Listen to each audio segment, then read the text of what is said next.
fantasy and ever-changing views and computer terminology. Commodore news.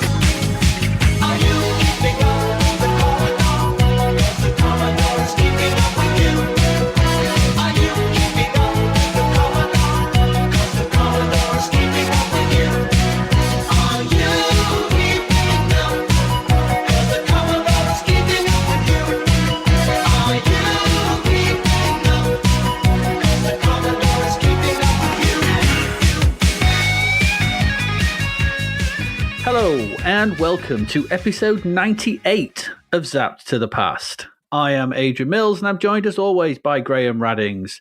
If you haven't listened before, this is a podcast where we discuss games that were released for the Commodore 64. Last week, we looked at our second batch of games from issue 40 of Zap 64, which we are in no way affiliated with, and were frozen frigid by the game's Winter Edition, stupefied by Street Fighter, and became an ass man in Dream Warrior. This week, we conclude our look at the games in August 1988, along with what was lighting up our TV and cinema screens that month. So, Graham, please tell us what cornucopia of delights this week has in store. In this delicious tin of Harrods brand coffee beans, specially made for the bean to cup machine of an episode, we once again explore the chugging polygon world of the Freescape engine as we lump around the bland geometric shapes turned buildings of Darkside, flit about the spectrum-fueled deja vu flick screens of yet another walk-and-seek borathon with Metropolis, dive in a time machine and head to 1984 to explore what a Monty Mole game with a traffic warden would be like in the crap and badly named Chubby Gristle, and then scoot around some Commando-like landscapes in our war buggy, shooting and avoiding stuff in Marauder. Do you put milk and sugar in your coffee, or coffee in your milk and sugar? We also prepare the eye drops as our retinas are challenged in the Rastabar-fueled and interesting puzzler. Oops, dive, dive, dive. Though only to the bottom of a fish tank in the dreary war in an aquarium world of Aquanaut, recoil in horror at the awfulness of a game based around broken garden paths in the stupid, crazy Paving, prepare to kill it with fire as we look at yet another arcade obscura with the downright broken and naff Shackled before all faith is restored as we take a moment to look at the moon, admire its heavenly glory, and then head into the castle to kick some ass with the legendary C64 game, Bruce Lee. Thankfully, Bruce Lee appears to remind us that crap games don't hit back. Or do they? And knowing what's in store, I know that's a big fat lie. Yes, well, I would never big up things that are not big upable. Big upable. It doesn't matter which way round you look at these turds. You can hold them up to the light, you can inspect them, you could bloody sugar encrust and diamond encrust these things. It's still a turd, isn't it? Yeah. Sorry, our scatological criticisms are going to come in thick and fast if I keep using that word. I think they might. We don't want to offend anybody. But there's been some real difficult games. These are challenging games, and not necessarily challenging games. Difficult. Challenging title screens, challenge to find information on some of them. They're so obscure. Yeah, yes, they are. This has been a tricky week, a tricky week. And it has. And just a continuation of the crap that 1988 continues to throw at us. Not that I'm spoiling the episode coming up. And it's horriblest for games. Not all of them, but just so many are. Well, there you go. Yeah, they're plumbing depths. Yeah, they are. Constantly. But anyway. I've been rewatching all of the Bedroom to Billions films. Oh, okay. Yeah, just for a bit of research. And as I've watching them and I hear all the revelry and all of the amazing stories that come out of those, and then I think about all the games we've played, I'm wondering how the hell any of them became bloody billionaires. Well, it's because they were ripping the kids off left, right, and centre. Well, some of them in there. I mean, there's not everybody was doing that, but it's a wonder that's. I can I'm starting to see why some of the games stand head and shoulders above the others, and it's not necessarily because they're great; it's because so many of them aren't. It's almost like in the land of the blind, the one-eyed man is king. It's one of that, isn't it? It's like you're not very perfect, much that, yeah. But at least you're not, Lee Enfield. Yeah. That's what I mean. If in a sea of Lee Enfields, you don't have to work hard to create a game that would blow everyone away, would you? Really? No, that is true, and we've certainly seen that. A sea of Lee Enfields is not the collective noun for that either. I can tell you, that's a crap of Lee Enfields. So anyway, that's just by the by, an observation, an aside, something that isn't dressed in scatological terminology for once. I'm also going to put a guess together for the games this week. Someone commented on a Discord saying like how they do like it when we have a disagreement, like we did about Desolator, and things like that. I'm going to hazard a guess that probably this week there's not going to be much in the way of disagreement. I could be wrong. Yes, but I have a feeling in my waters that there's going to be a lot of agreement about some of these games that we've got coming up for you. As it says at the beginning of Command & Conquer Red Alert, time will tell. Indeed. Right. Should we get on with some of these games then? I think that's probably a good 9 move. To get through. I don't want to, but let's do it. Let's do it. Let's get into our first one.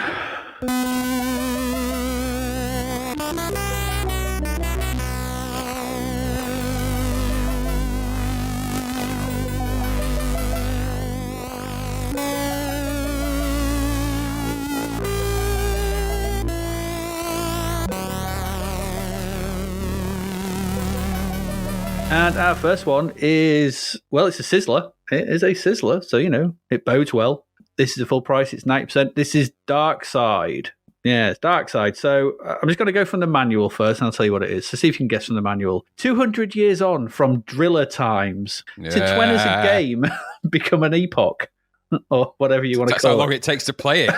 200 years on from driller times, when the screen refreshes finally happened. The Ketars take revenge. On the dark side of Evath's other moon, Tricuspid, which is a tooth. We said that last time, didn't we? Yeah. Yeah, I think it was a giant weapon, Zephyr 1, has been constructed aimed to blow Evath to bits. Literal bits. Boo. I know. So to gain sufficient power, a network of ECDs, which are energy collection devices, were constructed around the moon. The suspended solar cells at the ECD apex collects energy from Evath's sun, then transmits this energy through the power line matrix for the final assault on Evath kind. Who wrote this? You've been dropped inconspicuously on Tricuspid. I love that. It's just inconspicuously.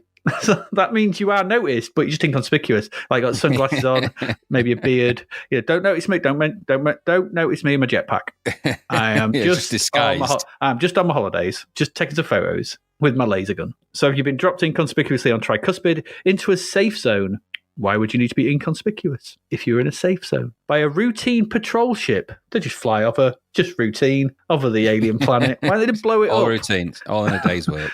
Your mission is to destroy every ECD, thus disabling the Zephyr 1 weapon and saving Evath from certain destruction. Yes, this is the next in the Freescape series of games, first unveiled some time back. When was it? I can't remember. With Driller. And as you might expect, is more of the same. Filled in 3D, exploration filled with puzzle solving and trying to work out exactly how to save the planet. It's a roam around. It's Driller. It's Driller.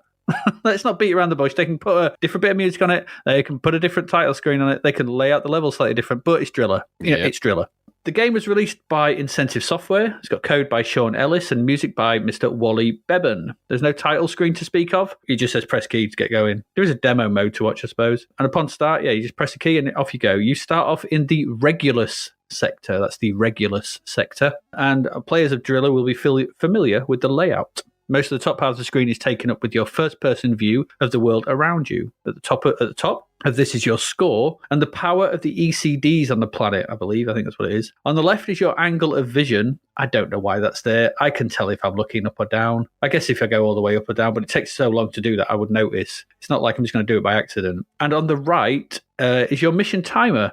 And that should please any fans of the Predator's countdown clock, as it is a little bit unintuitive to understand at a glance. I was watching it go and I was like, it just it just counting up and then a dot with it. It was counting up.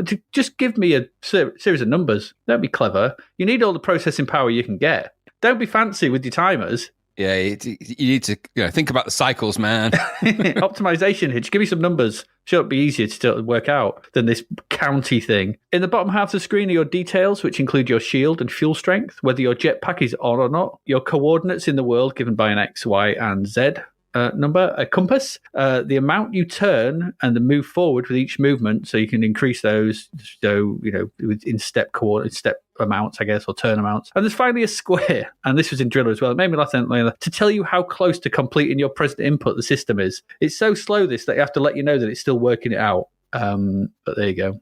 So what it is, the controls for this are similar to Driller. The joystick turns your view and moves you forwards and backwards. Fire shoots your lasers. A tap of the spacebar switches to free aim, and you can move your cursor around the screen with the joystick to blast at stuff. Another tap of the spacebar locks it back in the center and brings you back to your movement, so you can do that. J turns your jetpack on and off, and then you can use R and F to rise and fall with it, but be careful to not run out of fuel, as a fall from any distance in this game is instant death. Yeah, that's instant death. You are dead immediately. If your jetpack is off, though, so F makes you crouch and R makes you stand back up. So I get that, rise and fall. It kind of works, I guess. P and L, not the ferries, make you look up. Is it P and L? That's P and O, isn't it? P and L make you look up and down respectively, and comma and full stop tilt your view left and right. At least that's what it was on my keyboard. I don't know if that's the same as what they were back on the C64. So that's what you can do. Finally, if you press I, it brings up the in-game menu where you can load or save a game. You can quit out, or you can turn the music on or off. So that's it. That's how you control this. You move about, you do stuff. To complete the game, you've got to navigate this world. You've got to disable all the ECDs by shooting them, but they must be turned off in a certain order. So this means you've got to study the world. You've got to have a look around. You've got to figure out how they're connected, and you've got to you can't just go around willy-nilly turning them off. You've got to do it in the right order. But, if you didn't get on with Driller, you're not going to get on with this. It's puzzles, there's stuff to run into, there's weird things, the view changes, you can warp to places. I don't know. Just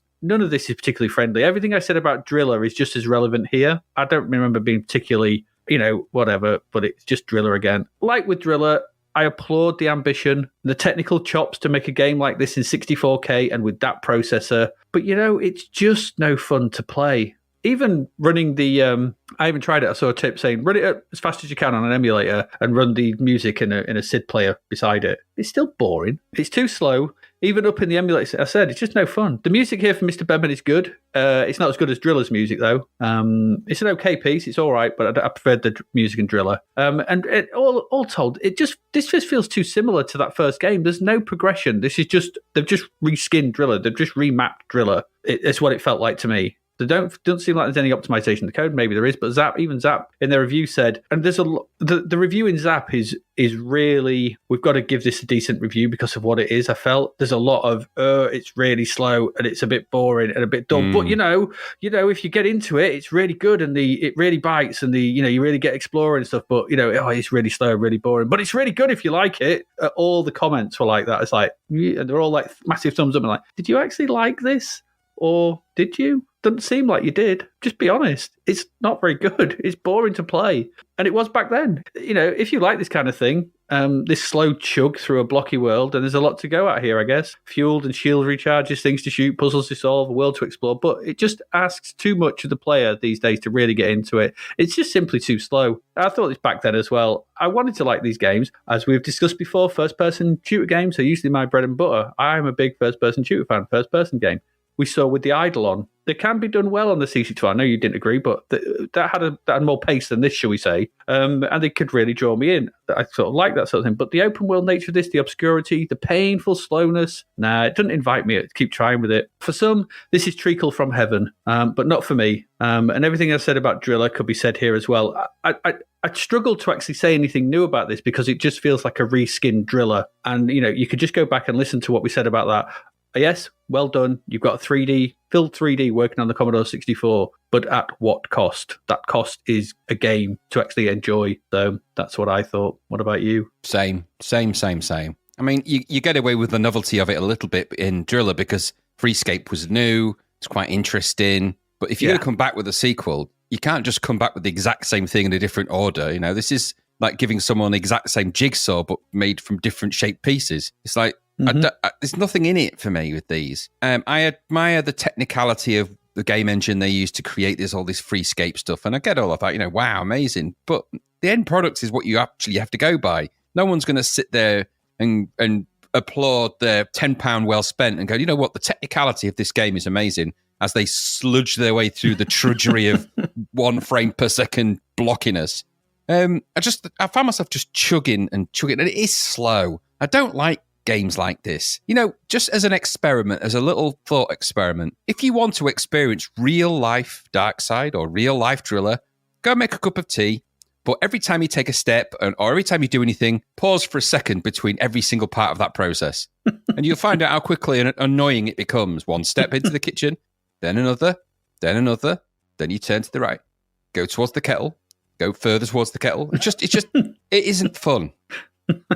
Now, I don't like the chug nature of it, but even if you put that to one side and said, okay, well then, that's just the parameters of the game and the computer, and it's 8-bit and it's 1988 and wow, it's amazing. All right. This isn't a very compelling world either. It's just lots of 3D brown and green shapes clumping around the place. Nothing like, even the Sentinel, as much as we, it's a puzzle and a very different type of game. It was a little bit more visually compelling than this. This is just quite dull to look at. It's like a boring garden centre where you can't escape and it's dull as dishwater, and garden centres are pretty boring generally. Yeah, they are. It felt unresponsive and slow, but what am I comparing that with? Driller? Well, that was unresponsive and slow. I moved the joystick and maybe, the player's going to move in half an hour or something. I haven't got time for that. I didn't have time for it back then. It means to me they're not compelling enough. I can't get into the game fast enough for me to enjoy it. I'm so bored by the time I've got near the door that I'm trying to get through. I think, what was the point of that anyway? And then I find the door was closed. I'm like, you know what? Get lost.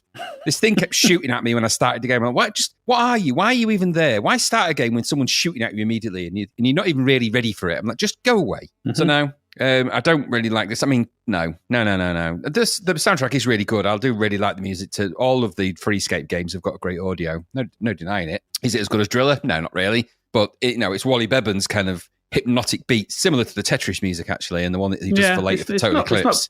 It's not bad. It is very good. It's just not as good as Matt Gray's Driller. But it's just, does it suit this kind of game? It's the only thing holding the damn thing together. If you turn that off, it's like the world's worst silent movie. It's a nightmare. So no, not compelling. Basically a repeat of Driller. I don't like games that just chug around. And that, me saying the word chug is actually a lot faster than it actually is, because it's like chug. Yep. It's no, not for me, that. If you can cope with it, I don't know anybody that does. But there must be people out there that thought it was the bee's knees. I imagine there's people who are probably still playing it right now because they haven't got to the end of it running yet. From the first time they loaded it up back in 1988. Exactly. When they complete it, they'll be over the moon when they get there. No, not for me, this. I don't believe the review. I don't. 90%. Really? No, thanks. I don't believe it. It's certainly not a sizzler. No way. And this is average at best. It's an average Freescape game, if you look at it that way. And since there's only two of them, that's not great, is it? The average is pretty low. Yeah. So, no, not for me. Not for me either. No, there you go. Darkside. That's the highest scoring game this week. There we go. Good start.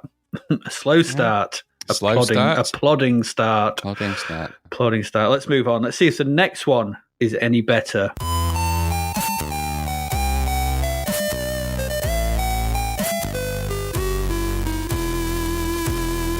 And Graham, it's down to you to tell us what it's like wandering around the Metropolis. Do you know, this is a bit of a crap fest, isn't it, this? I mean, it's $1.99, all right? This is from the Powerhouse, isn't it? Yes. I didn't realise, but the Powerhouse is CRL's budget wing. Did you know that? Oh, is that what it is? Yep. I didn't realise that. Christ on a bike. That makes all kinds of sense. Yep. You're not good enough for our full price release, and our full price releases are not good enough for that. Now, this is a port of a Spectrum game, which was an Amstrad game, I think, which was by somebody called, or it's conceived by somebody called Neil Latache. But the C64 port is just by Bob. Just Bob. That's the only credit I could find. Bob. Yeah, Bob. And the sounds by Fred. Bob and Fred did this. Bob and Fred. Would you want to put your name to it? No. I wouldn't choose to do that, no. There's some strange things here. I'm going to read you the blurb that I've got, because this is the blurb from in the game. Because this appears, because it's got a little bit of, and by the way, yellow text on Commodore brown. Even reading this makes me need a poo. But I'll read it anyway. It says... Don't do it. Not live on air. It says Metropolis instructions. Moon Boots is stranded, because they can't spell this correctly, is stranded in Metropolis. somewhere in the city, his spaceship is waiting to be refueled to lift him off back to his home on the moon. Now, I'm having trouble reading this, not because it's difficult to read, but because the line spacing between them is so cramped that it's like the text is and the typeface is sat right on top of each other, which makes it harder to read. Just line height, people, line height. Secret passages connect some rooms together and can only be traversed by holding the correct objects. I'm already bored of this game. I haven't even started yet. Moon Boots can metamorphose into any of his 3 companions on Metropolis, and they in turn have metamorphic powers. It is sometimes necessary to possess the form of a certain character to progress correctly to the city and its grounds, but beware of the nasties which drain your strength. Now, by the way, the 3 characters in this game, you can play as Moon Boots, which is your character, which is the sort of an astronaut. There's also Zoid the droid, Super Spy, and the Mad Monk. Okay. Why not? Why not? Rasputin's popped up. The Mad Monk, everyone. There he comes. Mad Monk.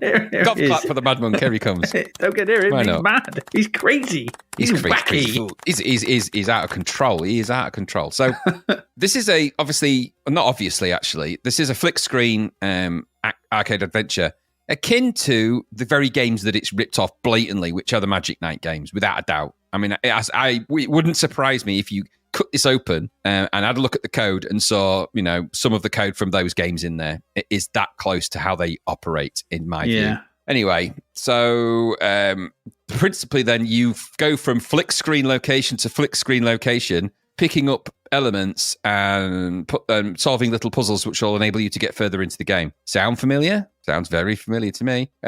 On each of the screens, of which I've no idea how many there are because the information on this game is scarce. I'm guessing there's probably quite a few. You have different kinds of enemies which will drain your energy, and your energy is here displayed as it's like a pyramid of bricks. It's like a brick pyramid. Looks like Maslow's hierarchy of needs. That's exactly what I was going to say. Yeah, that's exactly what I thought it was. Let's say it is that. So you're on the main display, and the graphics of this game are all very Spectrum-esque. The main display at the top, you've got your title of the game, I think the room that you're in, because each of the room has a name very similar to all of the games it's ripping off. Your Maslow's hierarchy of needs is next to that. Then you've got a couple of objects you can hold with what they are labeled, so what tells you. And then you've got your lives, of which you get 3. You control your Moon Boots chap with the joystick. He actually moves pretty quick in the environment. The graphics are basically a Spectrum graphics, so lots of high res, not really pixel shaded anything. Your main sprite is one color, white. And also you can see right through his head and through his. It's not good that. So it's single color sprites. It's a Spectrum game, ported to the C64, and it's a Spectrum game ripping off another game. In the short adventure that I had in this game, I went from room to room. I went over some objects and picked them up and exchanged them for the objects I was carrying. I had absolutely no clue what I was supposed to do with them. No clue that they did anything. I periodically went through a door, lost some energy. As my pyramid slowly descended, so did all hope I had of anything. And so I wasn't left with a great feeling. So for me, this was, and that's how the game plays. It's an arcade adventure akin to any of the Magic Knight games, but principally probably, and it's actually a little bit of Nodes of Yes Odd maybe in there, but just because it's an astronaut, I think. Your main sprite's quite big. I'll give you that. You are quite big. But then so was the one in Spellbound. It was about the same height as the one in Spellbound. Strange that. Principally the same height and the same colour as well, nearly. Wow. Anyway, so for me, this is kind of the is this kind of, I mean, there's a question for you actually. Do you think this is kind of the atypical Spectrum game? Was there a lot of these games on the Spectrum, these kind of arcade I don't know for sure, but I reckon so. I reckon it must have been quite a few. The Spectrum and the Amstrad weren't built for scrolling, were they? So yeah, so that hence the flick screen part. And I mean, you go between the screens, you jump about, you pick objects up, and then you maybe use them, maybe you don't. It's cheap. It's the only thing that you can say that's positive about this at $1.99. It's nothing original in the slightest here. Absolutely nothing. And if you like the Magic Knight games and you've played through them all, maybe you'd like this. Maybe. Because it's kind of the same thing. I think you'd just, if you like that, you'd probably like this. There's loads to map, lots to explore, probably. Loads of things that will kill you very quickly, and they'll really annoy you with that as well, because they're just always in the way. Always in the way. Some of them are almost impossible to avoid, so you'll end up losing energy and dying at some point anyway because of that. Very Spectrum-y. There wasn't really any sounds or any music to speak of, which is one of the strengths of at least Spellbound. It has that decent Hubbard-y score. There's nothing in here that's really that good. I suppose the only thing you can say about this, it's cheap and fast, which, is like an Alabama hooker. I knew that was coming. I knew something like that was about to darken my ears. Not that I've ever experienced anything like that, nor have I ever been to Alabama, nor am I casting aspersions at anyone from Alabama. That could be the person's name. Anyway, I didn't like this because it was rubbish. What about you? No, it's dreadful. God, no.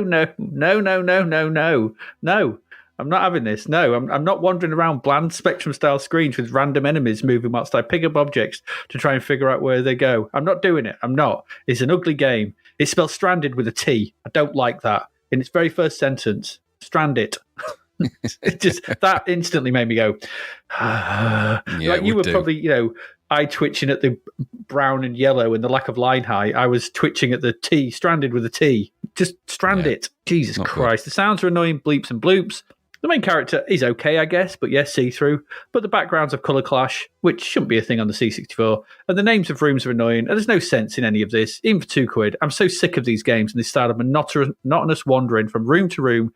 And in 2 minutes of this, of putting this on, I just wanted to turn it off. Stop making these. Stop it. For the love of God. Stop making these. And stop making us play them every bloody week. Absolutely. At least they're not isometric anymore. That was a phase, wasn't it? There was all Spectrum isometric games. Now they're all don't stupid split screen arcade adventure type things. If I've learned anything from doing this podcast, right now, just as you said that, the monkey's finger has curled up. And I bet over the next rest of this year, we'll be inundated with one colour isometric Spectrum slowness. Ports. Probably, maybe. Yeah, this is rubbish. Metropolis. No, yeah, and really hard to find any information on. Who knew? I mean, I'm good. It's just awful. Just an awful game. I really hated it. Just stop it. Even for £2. Just boring. Boring. There's better versions of this, and they're not very good. So don't play Spellbound. At least you die of exhaustion. That Spellbound, Nighttime. What was the one last week we had? Stormlord, Finders Keepers. They're all better than this. At least they've got that clever Windymation stuff and everything like that. And there's good Hubbard music and things like that. This felt not the most one we're going to get this episode, but this felt like it had more in akin with something like Jet Set Willy. Yeah. That old. It's hold that old. Hold that thought. Yeah, hold that thought. But that's what this felt like. Yeah, absolutely, it did. So it may very well be. I mean, I couldn't find a great deal out about the C64 version. This could have been launched on the Spectrum years ago, for all I know. I couldn't find a lot about it. I don't know. Yeah, because it's that crappy way you got to climb upstairs by jumping. Oh, don't. You gave me a flashback and I didn't want that. Exactly. It's just stupid and rubbish. Let's move on. Why is it called Metropolis? You're in a house, most of it, that I could see. No, they didn't even have a courtesy to put a decent Kraftwerk soundtrack on it. That would have at least lifted it a bit if it had, Metropolis by Kraftwerk playing in the background. Yeah, no. But it doesn't, does it? No, it has nothing. No. Let's leave this Metropolis and move on to our next one. I'm sure it cannot be worse.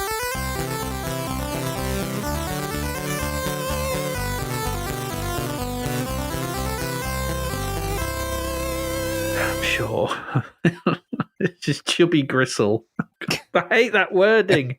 I hate it. It actually hurts to say the words Chubby Gristle. No one likes Gristle. The logo on the cassette is made from sausages and eggs and bacon. It's just horrible. Everything about this is ugly, horrible, and cheap.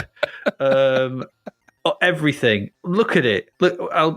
It's just dog awful, this thing. Right, so no one likes Gristle. Nobody. What the hell is Chubby Gristle? It's a person. I can't even think what that would be. Ugh. Anyway, this is full price as well. It's from their Premier range, This is full price. Full price. Who did this? I didn't know who did it. Please don't tell me it's CRL. It's Bug Bite. No, it's Bug Bite Premier. It's got their cassette's got like a gold frame and it says Bug Bite Premier. Oh my bloody Nora. Oh, it does, doesn't it? Bug Bite, Chubby Gristle. Ugh, right. You play a fat parking attendant. Hilarious. That's what you are. Chubby Gristle is your name. Hold my sides. They're about to split. Absolutely. Chubby Gristle is your name, and you are a traffic warden. Fat one. And in this horror of a game, you have to stuff yourself stupid to avoid trips to the health farm. That's it. That's this nightmare. Yes, Chubby's goal is to make himself weigh 1 ton by eating everything he can on the 21 screens of terrible 1984-style platforming. The C64 version is released by... I've got it down as by Grand Slam Entertainment. I think that's who actually did release the full price one. I think the Bug Bite one is probably the budget release. Yeah, it could be. Yeah, be. so according to Zap, it's Grand Slam. So this is probably is then. Grand Slam Full Entertainment. price for this. Goodness me. I know. It's appalling. God, what is this? Yeah, Grand Slam, and for this bang up to date slice of action, ask him £10. Not even a budget. It was programmed by Bill Gaunt and Pete Hickinson. Why is it 2 people? With visuals by Mark Edwards, and the music is by Ben Dalglish on a very off day. Very, very off day. No kidding. Well, none of this is good. The title screen has a scrolling credits message along the bottom and some expanded sprites spelling Chubby bouncing around. Couldn't even multiplexer to do the entire name. Couldn't even do the full Chubby Gristle. So Just naff. Chubby. Pressing fire starts the game, but also the time machine as you are whisked back to a period when Manic Miner was cutting edge and single colour horrors were the norm. Each screen is a horrible melange of gaudy colours and ugly sprites, whilst that nightmare of a tune warbles away in the background. The controls are simple enough with just left and right to move, up and down to climb ropes, and fire to jump. It's an old school 1984-83 style platformer. This is, with crazy enemies, whatever. The objective is to collect anything on a screen and then move on to the next one. You can move back and forth between the screens, I guess. If you'd want to, you won't, but you could. Enemies are random sprite designs that range from missiles to cogs and other random crap. The game is fast, I'll give it that, but all the animations are too fast. Everything feels sped up. And my emulator wasn't running fast. It just feels, like it's running too fast. I don't know. The animated character sprites for the red water, I think that's what it was on that opening screen. It's just too quick. It's too quick. It moves too quick. There's no feeling to what it is. Just a red blur of crap. Nothing feels good about this. Screens are made up of annoying jumps. The collision detection is too punishing, so death is never, ever far away. Because the pixel-perfect jumping you have to do to get past some of these patrolling enemies is just a nightmare. This looks like another in a long line of straight Spectrum ports from my eyes, with no attempt to take advantage of the C64 in any real way. Supposedly, the main character is actually based on a traffic warden who worked outside the offices where this was built. He was so obnoxious they made a game out of him. Charming. No, indeed. None of this is good. The visuals are ugly to the point of hellish. The music is naff. The levels are unpleasant to try and attempt. I hated this. I just hated it. From the moment I read the name, I hated it. I was saying this the other week. Well, Chubby Gristle, that sounds bad. It was. From the moment it started, I was questioning my life choices, why I started this podcast, and anything else. Only upon turning it off did I feel better about myself. This is one of those games where my life was better not knowing of existence. I felt this was a nasty, horrible thing. I wanted it to be gone from my sight. I turned it off. Awful. Awful thing. Terrible. Did you like it? No, I did not. I am opposed strongly to a logo comprised of bacon, eggs, and sausages. I don't think that should be allowed, and I don't think anyone should use 2 sausages to make a U. It's all kinds of wrong. And the Y, let me tell you, that doesn't look like a sausage sticking up. Anyway. It doesn't. That bacon's happy to see the bees. It is, I was going to say.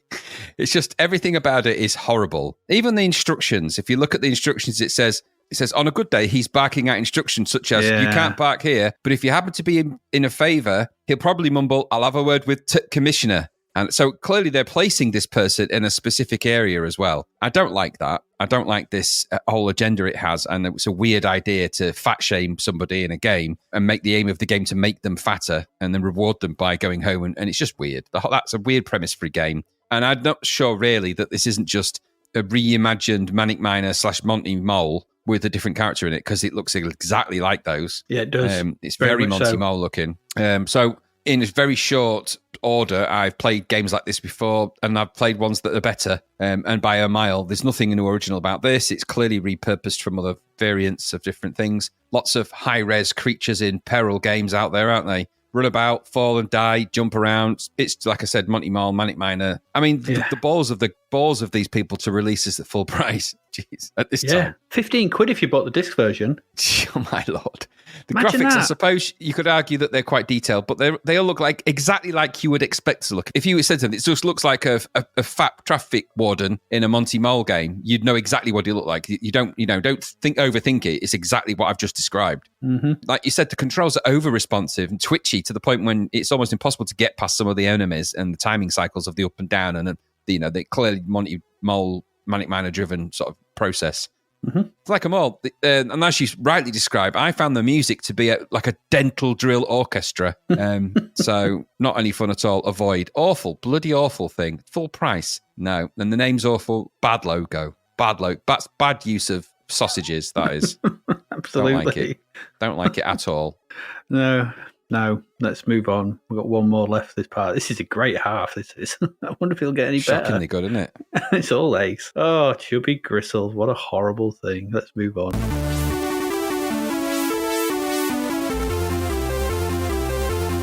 Graham, take us to the break by telling us all about Marauder. So, a bit more interesting, at least, this, on the surface anyway. Yeah. This is from Hewson. Hewson didn't always turn out great games or bad games, but this is produced by Arcanum Software Developments, coded by Robert McGowan and Mark. I know I'd read this as Mark Jelly, and I was really hoping that was his name, but it's not. It's Mark W.J. Kelly. Quite disappointed. I was hoping it'd be a Mr. Jelly. But there you go, because he could live next door, couldn't he? Did he live next door? I was about to say. Anyway. Never, ever, graphics are bloody by... anything, ever. Ever. Nicholas bloody bastard. The graphics are by Steve Crow. The title screen was Mr. Sir to you and me, Stephen Robertson. That's Sir. Captain, Sir, the boss man. Sir. Sir to you and me. Sir to you and me. And the musician is Barry Leach. He's quite a famous musician on the old C64, Barry Leach. He is. He's done quite a lot of amazing stuff in his time. So nice to see quite an interesting little team there. Anyway, the scenario then. In eons past, a cruel and despotic civilization stole the jewels of Ozymandias and buried them deep beneath the multiple defenses on the planet Murgatron. Heavens to Megatrons. Heavens to Murgatron. You've buried my jewels, man. I'm Ozymandias. Heavens to Megatrons. Heavens to Megatron, where they remain pulsating strangely to the present day. A pulsating jewels. Now, with the crude civilization long decayed and cracked, the creaking auto defenses of Murgatron swept low with the sands of time, wind thunderously into action at any hint of intrusion. And you, Captain CT, with your lone Marauder battle car, are determined to retrieve the jewels from the eternity's remorseless grip. Hey. Airborne drones scream low overhead, their bouncing bombs pitching and blasting. The desert sands kick in your face as your Marauder skids squat and ugly. Its massive laser cannon crash, firing the defenses to oblivion. Honestly. Spinning iPods close you down, and electro hoverers spit fire seeker missiles shudder over the horizon. You know, you can't just add random words to the word missiles and things and fire just to make it sound more futuristic. It just makes it sound silly. It feels like it's been written by someone that's just stripped over the thesaurus, haven't they? Wheels spin and screech as your battle car heaves to confront the pursuers. Heaves, it does. I feel like I'm heaving. Dry heaving. With energy levels dropping, you scan desperately beyond the aliens. You spot a distant weapon beacon. Can you battle to the beacon to recharge your besieged craft? Battle to the beacon. So I like the idea of there being battles around bacon. I do. Just bacon slapping and all sorts. It could be crazy, that. So you got maneuver your battle car through each zone, destroying as many of the defense systems as you can whilst avoiding the flak from the atomic disruptors and Molotov cocktails and dodging deadly winder missiles and other destructive devices. You start the game with 3 smart bombs, which are activated by pressing the spacebar. Along the way, you'll come across the glowing defense beacons, which, when shot, will either help or hinder your progress depending on the colour they are when hit. The colours are red, extra smart bomb, yellow, shield, cyan, win 1 ship, blue, control reverse, purple, lose 1 ship, green, laser jammed for 10 seconds. At the end of each level, the defences throw everything they've got at you. If you survive, you are transported to the next level. And so it goes on and on and on and on and on. So it's shoot 'em up. Yay, big shoot 'em up, that.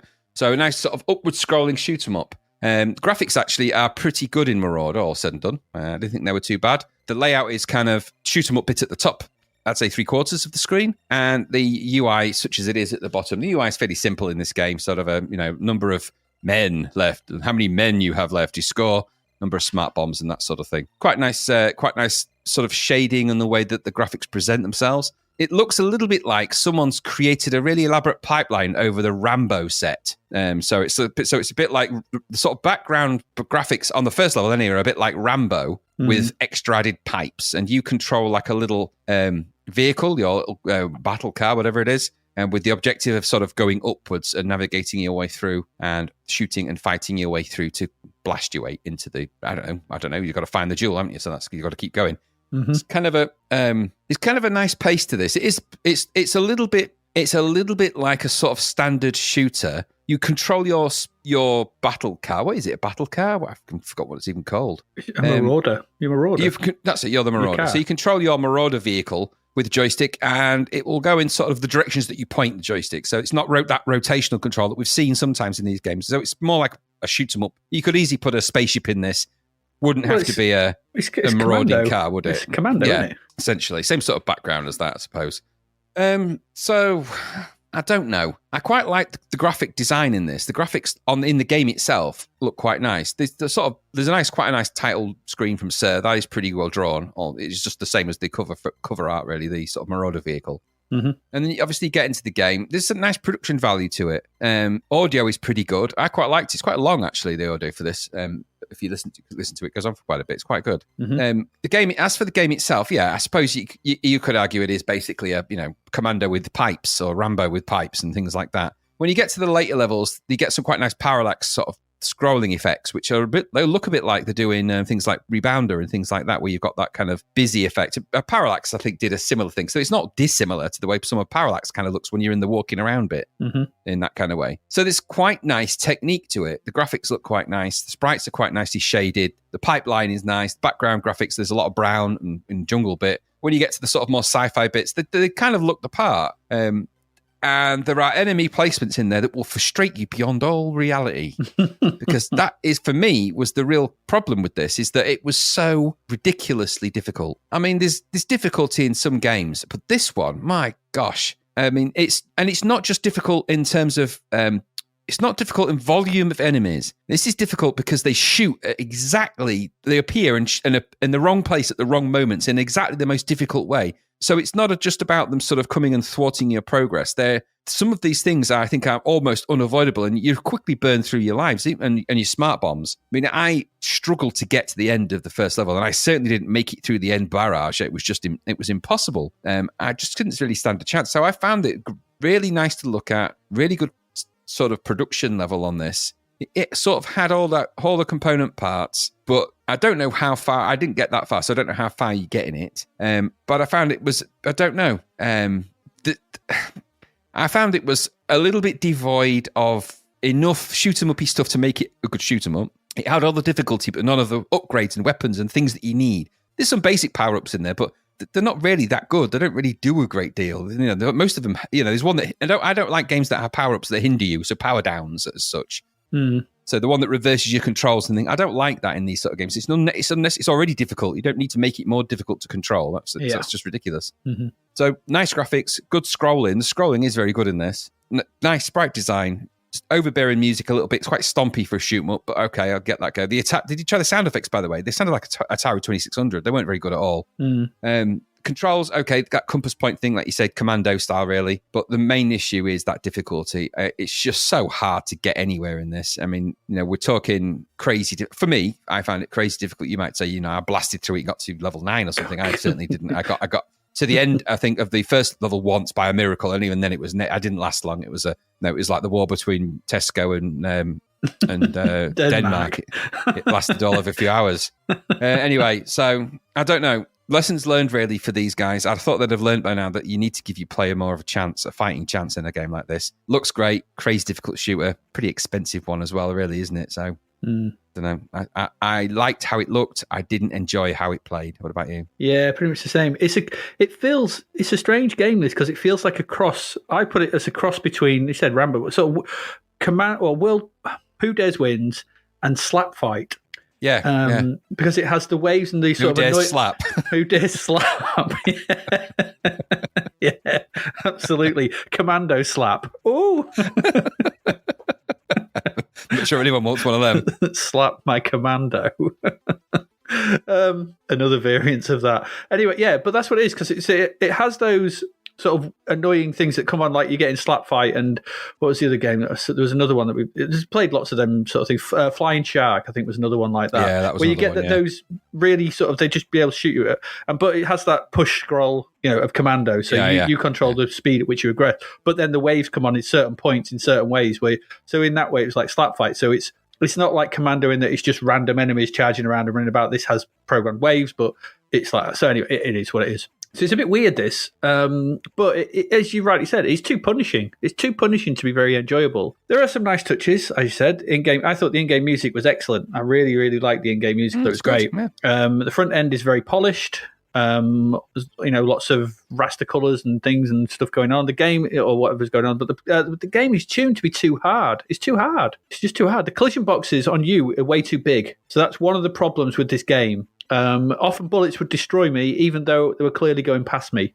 I'd got out of the way. They would still kill me. So it's like the box around you is too big. Either it's the full sprite or whatever, but it's too big, and they've not tuned that properly to actually give you a fighting chance. So bullets should just graze you. They should just miss you. That's what's giving the player it, but not hit you when it clearly hasn't hit you, and you die. And you're like, oh, because a lot of this is very tight quarters. That pipeline you're on about, it feels like not a lot of screen real estate to actually play in. I don't ever find it fair as well when enemies can fire very fast at any angle. No matter where you are, they can fire at angle. You're locked to the 8 degrees you can move in. So that feels unfair as well. You've got to get them at the angle that you can actually fire in, whereas they can just shoot wherever they want. Make it fair. Have them not be such a dead-eye shot. They don't want bullets always aimed towards you, or make them slower or something. I don't know. I don't mind the visuals. I thought it was quite well drawn, and it does look nice. There's a lot of presentational niceness about this. Usually I quite like games like this. I just found the play area is too cramped, and I just couldn't get away from the bullets. All the bullets that were coming at me with unerring accuracy. Just too many, too much.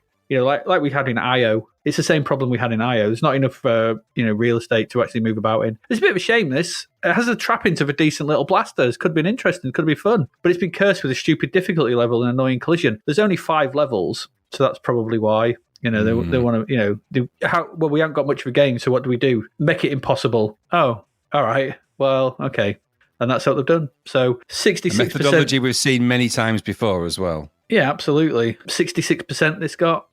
It's probably about right. Probably for it's 2/3 there, but what it's lacking is fairness. It's lacking fairness. Absolutely. And if they'd have put that in there, giving you a chance, this could have been ace. I would have really liked this. That music, playing through it, bit of challenge, but not too much. Could have been good. I mean, it also felt underneath it all, apart from sort of those balloon things you can shoot as well, maybe the spark bomb, it did feel a bit shoot 'em up construction kit as well, to a degree.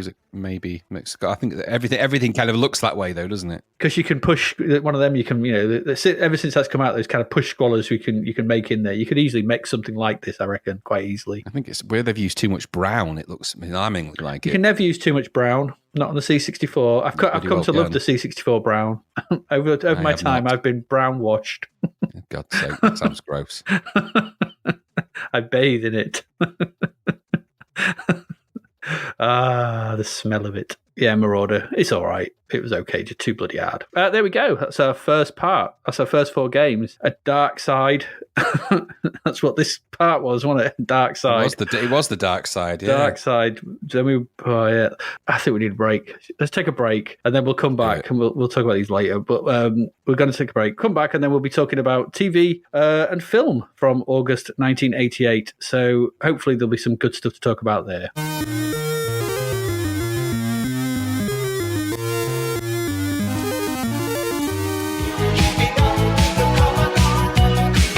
The novel Escape from the Commodore 64 by David Hearn is out now. Growing up in the 80s is a chore for Sarah, who feels misunderstood by her parents and badgered by Reese, her bothersome brother who incessantly prattles on about his treasured computer games. When Reese tells her one of the games tried to pull him inside the computer, she laughs off his fanciful fib. She waggles the joystick to disprove his fairy tale and is pulled into the computer. Now trapped in games she'd never had any interest in playing, how can she possibly beat them? With the help of feisty Nell, another trapped player, can Sarah find her way back home, or is it game over? An evil madman, a hostile planet, bloodthirsty robots, a never-ending throng of karate experts, and relentless digital soldiers will do their best to ensure Sarah never escapes. Available from Amazon and all good online retailers, find out if there's a way out of the beige bread bin of betrayal for Sarah in Escape from the Commodore 64. Are you keeping up with the Commodore? Yes, the Commodore is keeping up with you.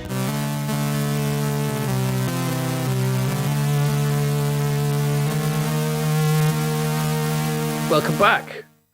This is film and TV in August 1988. See what's going on. What were we watching? Or were we still out playing and doing stuff? I reckon there's a high probability that that's what they thought we were up to. 3rd of August, Brookside is moved from Tuesdays to Wednesdays, which means the soap can now be seen on Mondays and Wednesdays. Earthshatteringnews.com. I never watched Brookside my whole life. Never watched an episode. I mean, that's the same days as Coronation Street was back then, wasn't it? That was Monday and Wednesdays. Yeah, but it would be on a different time, wouldn't it? They'd have aligned the soaps. I think Brookside was 8 o'clock. Coronation Street was 7:30. Bit edgier, was it, Brookside? I don't really know much about it. It was Channel 4 edginess, wasn't it? Yeah, so it was. But yeah, because you could. I know Emmerdale was Tuesdays, and I can't remember. Soaps, man, soaps. Interestingly, it made me think actually about what I think it was David Hearn who was saying that he was surprised that he didn't expect to hear about us singing Sons and Daughters in an episode a few weeks back. But your comment I think around that, and this got me thinking about as well, Brookside, which obviously had the famous lesbian kiss in it, the first lesbian kiss on British TV, I think it was, and things like that, or whatever. So it was. When you posted those pictures, it really did stand out about like just the divergent audiences that were being aimed at with those Australian soaps and what we had in Britain. Your Home and Away and Your Neighbours, and the cast of young characters that they had and the way that they looked compared to Here, Percy, love. Percy, pass me them sausages, Percy. Yeah. Ooh. And the comedy coming onions. From Eddie Yates and people like that, exactly. Stan and Hilda and things like that, which obviously realistic, but no one wants. Well, they've injected because they injected new blood into the Fresh Blood came on, didn't it? And they injected it into all of the soaps. So and that they EastEnders kind of started it off, didn't it, with younger families in there and younger people in it. But even then, it's still depressing. It still had them doing stupid crap. Do you remember? Do you remember the band in EastEnders? Sharon and Curly Watts' band. Oh God! Vaguely, they even released a single. I think we even looked at the single, during our travels through time and space. But no, when you look back at what Coronation Street was doing, and you think, why did everyone like the Australian soaps? You got Kylie Minogue and all the amazing people looking in there, and then you got Hilda Ogden going la di da di da. Oh, I've dropped me grapes. I think, I know exactly why they're like that. It's obvious. Yeah, absolutely.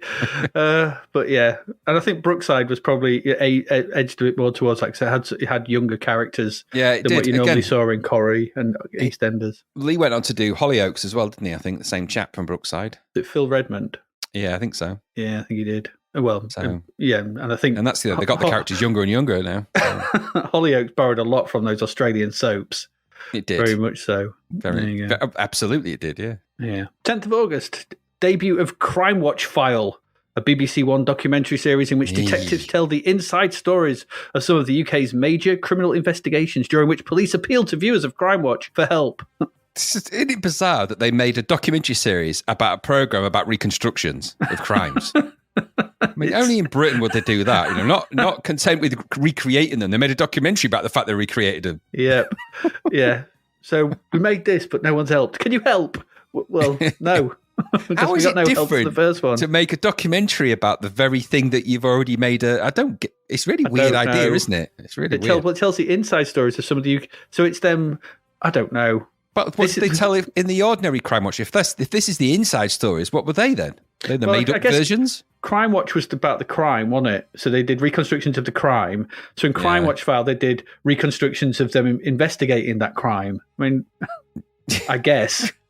random program. Do you know, when I read it in our little show notes, I thought it was just about Crime Watch, and I thought Crime Watch was on it, but no, this is a whole separate Crime Watch spin-off, and I think this spin-offs of Crime Watch. It's that meme, isn't it? It's what's his face's meme. We heard you like crimes in your Crime Watch, so we put a Crime Watch documentary in your Crime Watch documentary. It's that meme. It's literally that, but 20 years too early. Who was the host of that Crime Watch then? What's Crime Watch? Was it Nick Ross, wasn't it? Nick Ross, yeah. Don't Have Nightmares, Nick Ross, wasn't it? Yeah. Yeah, Don't Have Nightmares. This doesn't always happen to it. It doesn't happen to everyone, but it could happen to you. It could happen to you. Don't Have Nightmares. And next week we've got a documentary about the exact thing we've just shown you. Just to remind you about it again. Just random thing to do. A documentary about the reconstructions. Not if it's actually about the reconstructions. Well, we found this actor who could play the part, so we got him to do it. Anything about the crime? No, we solved that. Oh, all right. Well, now we're going to tell you how we solved it in an extra bit of pointless footage. I remember watching some of those reconstructions and thinking, that's awful, which is, I suppose, the purpose of that show. It was. Couldn't help them, though. Didn't know anything about it. No, there weren't. No, because none of the crimes happened where I lived, or the ones that were included. No. So I was useless to him. No, they didn't tend to go for those kind of crimes, did they? They were all quite high-profile crimes. It was usually Manchester or London, I seem to remember the crimes happening. 19th of August, following concerns about the quality of TV-AM's programming, an emergency meeting of the IBA considers whether to review the station's franchise in early 1989. Now, we've been covering TVAM's escapades this year for about most of the year. We have. This is not an emergency meeting. This is, should we have a meeting about this? Like it's an emergency, like call Cobra, get Cobra together immediately. Press the button. Dun-dun-dun, press the IBA button. Yeah. Can you imagine running in? Dun-dun-dun-dun. What's happened? What's the problem? We need to talk about TVAM. We need to talk about TVM's franchise. No, don't do it now. It's too high profile. Leave it till the next IBA profile meeting. Yeah, because however, it's ultimately decided not to proceed with the review. Since the next franchise round is approaching, the IBA feels the success of both organisations is mutually exclusive. None of this makes any sense to me. I don't know what this was about. But they're the International Bastards Association, so what do you expect? Absolutely. Just let them do it. Because do you want to tell you what happens? Do you want to tell the tale? So this is where it ends up, and this is what blew my mind. So we've been following on the shenanigans about the whole TVAM thing. Not what I started this podcast for, but it's been riveting. It's unbelievable, really. In 1980, changes in broadcasting law in the UK, obviously, meant that commercial television franchises were no longer allocated on merit or potential, which seems an odd way of allocating anything. Now, how do you test someone's merit? They get they get a big long stick and your merit's about 2.5 meters worth of merit. It's not enough. But rather for a blind auction, which seems incredibly niche. Following these changes, the Independent Bastards Authority was replaced by a light touch regulator, the Independent Television Commission, or the ITC. TVAM was required to reapply for their license in May 1991. The ITV franchise results were announced on the 16th of October. The bid for $14.3 million that TVAM had made was outbid by another consortium, Sunrise Television, which was renamed GMTV when it launched, which they offered $36.4. Now, this is the bit that cracked me up. Ironically, in the years following the launch of GMTV, they approached the ITC to retrospectively obtain a reduction in this fee, reducing it to a level below what TVAM had originally bid. And as I have written, cheeky bastards. How brilliant is that? If that in a glove slap, you're like, so we can afford to pay $14.3 million now. He's got this offer here for $36.4 million. I'm afraid, your potential is not profitable enough. You haven't got enough merit in that bag. Need more cash in that merit bag, mate, to win this. Absolutely. And then when they come back, like, any chance we get a discount? Yeah. Well, we could charge you about $14.2 million. Will that do you? Yeah. The other thing about this is, where are we? August 1988. They say that the next franchise round is approaching. May 1991. That's 3 years later. That's how long it takes. I suppose if an emergency meeting call takes 8 months. Well, then, have you ever actually seen the collection of people that formed the IBA as it was and then the ITC? I have not. Because they actually all, post all of this when it was all disbanded now, and they all got jobs on the set of the Lord of the Rings movies, the Ents. That's them. Because they're the only people that can understand exactly, yeah. I think we got a bid. Should we have a bid? Better think about it. Have you made a decision yet? No, we've just said hello. Some of those people were my friends. People's jobs are on the line. What are you doing? Don't be hasty, TVAM. It's exactly how it acts. That's a reenactment, actually. So there you go. Yeah. Tolkien's second appearance within just a few weeks. It is They're exactly, in the room once again. Exactly. 22nd of August, HTV begins 24-hour broadcasting. They're all at it. They're all of them at it. In a service they called Nightclub. That was on HTV West and HTV Wales. Good to know that they can watch telly all night. Yes, absolutely. I couldn't find a list of the programs that were on. I'm guessing you could probably figure out what they were, because if it's either going to be, US syndicated shows of weirdness, or there'll be, something like Job Finder. Yeah, Job Finder, Bob's Toaster, a guy that just makes toast. Because they were pretty much, pulling any idea into these things to make it, we've got nothing that could cover the 2:30 a.m. to 3:30 slot. What are we going to put in there? We can't have Trans World Sport. It'll keep the entirety of Wales awake. And nobody will be at work the next day. No. Productivity will go down. Absolutely. Oh, dear.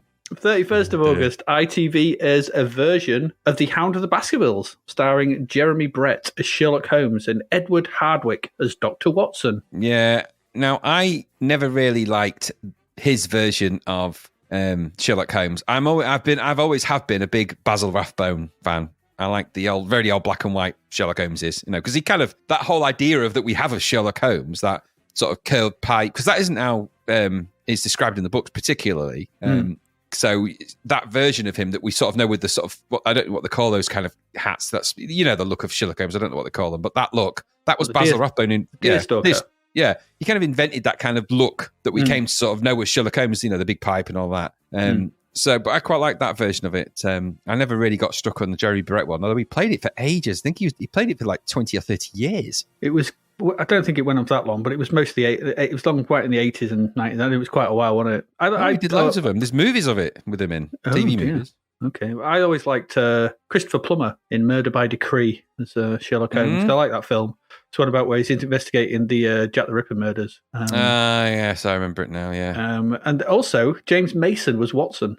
He'd be a good Watson, actually. He would be. You're Deerstalker against the Ripper. Put down your pipe. Holmes. Apparently, according to the blurb about Jeremy Brett, by the way, it says he was obsessed with bringing more passion to the role of Holmes. He introduced Holmes's rather eccentric hand gestures and short, violent laughter. He would hurl himself on the ground just to look for a footprint. He did that generally. He did that anyway. That was without being Holmes. That's just how he rolled. It was terrible going out for a drink with him.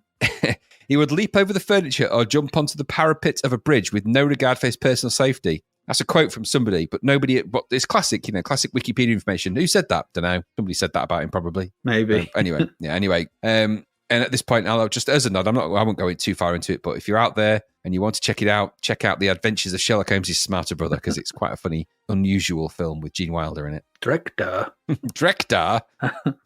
Oddad. If I'm not mistaken, that's the Egyptian to eat fat. Now we're getting somewhere. There's only one. Yeah, it was very good. There's only one new show all month, and that show is Steel Riders. Never heard of it. I hadn't. I did a bit of digging. It's apparently all the way from New Zealand. Wow. And according to the blurb, BMX, skateboards, spaces parlors, I don't know what that means, and home computers. Steel Riders features all the hardware an 80s era kid could desire, plus a baddie on a motorcycle to boot. Scripted by Kiddle Master Ken Catron, the series follows a brother and sister who are targeted after inadvertently ending up with the spoils of a jewel heist. Pursued by mysterious motorcyclist The Spook, they enlist the help of a hacker and a BMX rider to help their father, who has been blamed for the theft. Ex-motorcycle racer Phil Thorogood provided the Spook's stunts. It actually sounds like the sort of thing I'd have probably liked back then. Yeah, same here. When I read it, I was like, that sounds all right. I'd probably watch that. It's got quite a high production value. And in fact, they condensed some of the episodes into one kind of TV movie version and released that on DVD in the UK, but with a different name. But I can't remember what the name of that was. Well, if anybody from the other side of the world watched it, maybe they could let us know if it was any good. Yeah. So I really don't remember it at all. It does sound good. I quite like that. In the world of film, what did we have? 12th of August, you could have gone seen School Days. Spike Lee strangely remakes the support of the Spectrum original. An odd choice for Spike Lee. No. But, never one to rest on his laurels. No, not really. I've never watched this. Have you watched this? You ever seen this? No, I haven't, and I should, because I do quite like Spike Lee's movies, but I've just not got that far back into the back catalogue, so I will attempt to do it. Apparently, it's about a not-so-popular young man wants to pledge to a popular fraternity at his historically black college, and it's got Lawrence Fishburne in it, I believe. Oh, okay. Well, I might give that a watch at some point. I probably won't, but maybe. You won't. No, I won't at the time. 16th of August, we have The Presidio.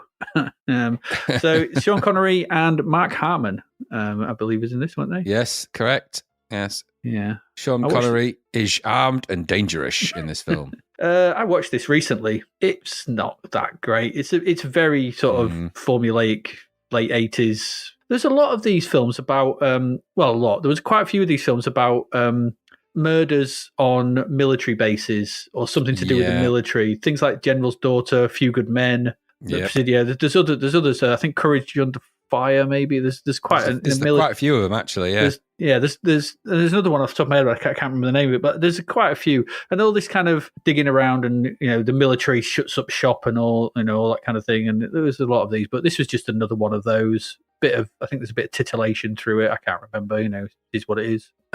Is this true? What you've written here? That he had a rule that he was only allowed to star in movies he could say properly? That's correct, yeah. So then the question then is, how did this one get passed? Because for him it would be Presidio, and the whole film is set in San Francisco, So it's a double hitter for him. He wouldn't be allowed to be in it, and yet there he is. Maybe I'm just putting this out there. Maybe it's not the real Sean Connery. What is it? It's an actual Sean Connery. It's not a real Sean Connery. It's an impersonator. Oh, yeah. Oh, yeah. Anyway, it's directed by Peter Hyams, by the way. He made Outland, yes. and your favourite, Time Cop. I've watched that film 100 times. Always too much salt. And he made 2010 as well, the year we made contact. Is that any? I can't even remember if that's any good. No. It's sort of all right, but it's the one that's got, my God, it's full of stars in it and all that. And instead of Hal, you've got Sal and... Is it Roy Scheider? Yeah, Roy Scheider. No, he's very good in it, actually. He's the best thing in it. He's very good in it. But it's very Cold War. They go up in a Russian spaceship to Jupiter to check out what's happened to the first spaceship from the Discovery from the first movie. And then there's, meanwhile on Earth, the Russians and the Americans are sort of, getting all Cold War-y nukes up and they threaten each other. And then, the Jupiter's made to explode and it showers into a load of fresh planets in the sky. And it says, live together and in peace on these new worlds, man. I'm paraphrasing massively because it's far more... It's not... Jesus. It's like Arthur C. Clarke walked in. There's some good special effects in it here and there. And some really odd scenes in it, but it's no 2001, that's for sure. I might give it a viewing at some point. It sounds quite interesting. Should. It's got what's his name actually? It's got John Lithgow in it. He's actually quite good in it as well. There's one scene where he's just breathing heavily for at least 10 minutes. I'm not going to explain why. You need to go and watch it. I might watch that. What did they ever make? They never made 2061, did they? No, they didn't, because 2010 I think was a bit of a box office bombaroo. I still think there's enough time now between 2010 and... I think 2001's really kind of do a remake, because I think it's a bit of a...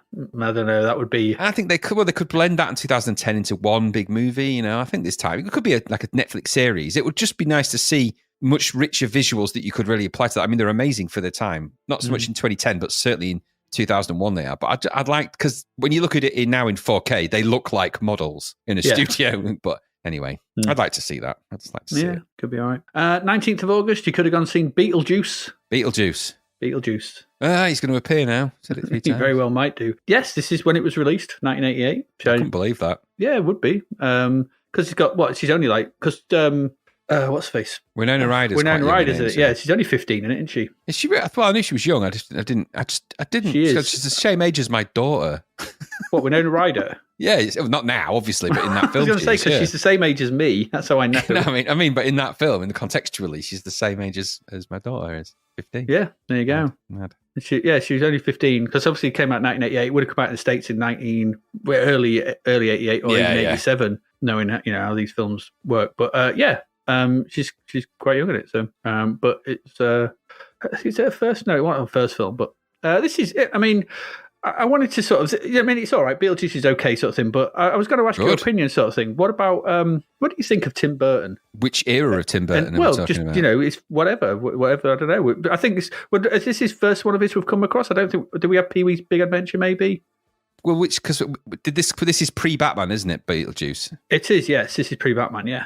Yeah. So what do I think of Tim Burton movies? Yeah. I am very much a bit hit and miss with them. I think some of the methodologies and his method of storytelling, I think it's wonderfully carnival. And I really like that about them. I like that about Beetlejuice. I like the distorted angles of things. I like the weirdness of it all. I like the kind of macabre humor that runs through them all. I like that. I like the gothic look that he gives to things, and he lends it that way. And his version of hell in this and in this particular film and everything, it's genuinely a quite funny film, but it has that really weird, dark humor that comes with the Tim Burton movie, and I quite like him for that. So I've never knowingly had a problem with any of the Tim Burton movies that I'd ever seen. I've always found them pretty good. There was one recently, wasn't there? But apart from that one, can I say Planet of the Apes to you? Yeah, I was going to say there was one that was Planet of the Apes wasn't very good, and also the Willy Wonka that he did wasn't very good, as I recall. No, Mars Attacks ain't that great either. No, I'd say I quite like Mars Attacks, but that's because I quite liked Jack Nicholson in that. But these early ones, I mean, he just looks completely different to everything else, and I think that's refreshing.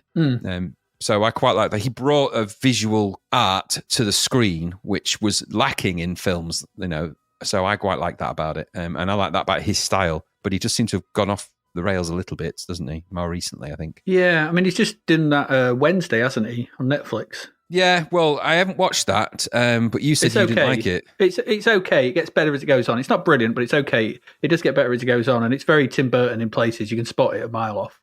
I was a big fan of his early stuff. So Batman films, Batman and Batman Returns. You like Edward Scissorhands? Yeah, it's a stunning film. I love Edward Scissorhands. I think it's incredible. It's one of the best fairy tales put on screen, in my opinion. I think Edward Scissorhands is the best marriage between him, his visuals, and Danny Elfman's music, and the way it all comes together in that. Yeah, I'd agree with because that. Danny Elfman's music is always a very integral part of his films. Absolutely, Beetlejuice wouldn't be the same without the neither would Batman music. without that Batman theme. Absolutely, no. But did he do the second Batman movie? Yeah, he did Batman and Batman Returns, and then because Batman Returns is not very good. No, Returns is good. That's the Catwoman one. Yeah, it's not very good. I like that one. That's the snowy one, isn't it? It's the one set at Christmas. It's just not. No, that particular one isn't. It's because it's got the penguin and that. It's just not very good. It goes off the rails after that when what's his face takes absolutely. over with Batman and Robin and Batman Forever. No argument there. Don't even mention bloody the Riddler and Poison Ivy and oh my god.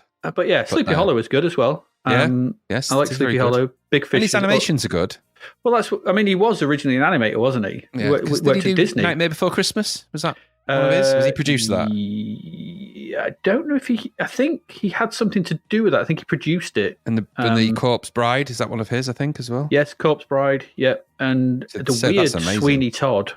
Again, weird. It's a musical, isn't it? Didn't think much of Dark Shadows. But then, Beetlejuice has been turned into a musical. Massively successful one at that. Is it? And it was a cartoon as well. Yeah, I could see it being a cartoon. I could see that working quite well as you can like go in the and see style Beetlejuice the musical right now. It's out there. I imagine Beetlejuice the cartoon is similar to sort of the real Ghostbusters. I'm thinking. It's made a lot more of the character of Beetlejuice than is in, because he's not. Even though it's his name in the film isn't really about him per se, is it? He's only on screen for 25 minutes. That's what I mean. But of course, and that is an amazing performance from Michael Keaton, isn't it? Yeah. That's what got him the role of Batman. He's excellent in Beetlejuice, though. He's brilliant in that. Did you read that thing that you linked to? Did you see who was the first original choice for Beetlejuice? I can't remember it now. Sammy Davis Jr. That's unusual. Because he wanted to be like this laid-back lounge singer-type character. That's when the first was because the first versions of the film were quite odd, weren't they? Yeah, dark and violent and what have you. But it was, Burton's first choice was Sammy Davis Jr. Yeah, I mean, you're right. He is ex-Disney, and the films that he was involved with at Disney are the Fox and the Hound, the Black Cauldron. So you can sort of see the strands of Tim Burton sort of in those particular films, can't you? There's the darkness in there. It wouldn't surprise me as well, yeah. The original title as well was going to be, they didn't like Beetlejuice, they're going to call it House Ghost. So Burton jokingly suggested they should call it Scared Sheetless, and the studio took him seriously, and it almost became the title, supposedly, according to this article here. What's the name of the guy that's in that film, the main guy? Not Michael Keaton, obviously. I mean, the husband. It's Adam Baldwin. I was going to say he's one of the Baldwins, isn't he? It's Alec Baldwin. It's Alec Baldwin. Alec Baldwin. It's the other Baldwin. Is it Stephen Baldwin? No, it's Adam or Alec. It's Mike Baldwin. Stupid. Coronation Street. I'm looking right now. It's Alec Baldwin. I knew it was one of the Baldwins, but he's Baldwin not one of the. And Gina Davis. Yeah, he's not one of the more famous Baldwins, is he? Is he?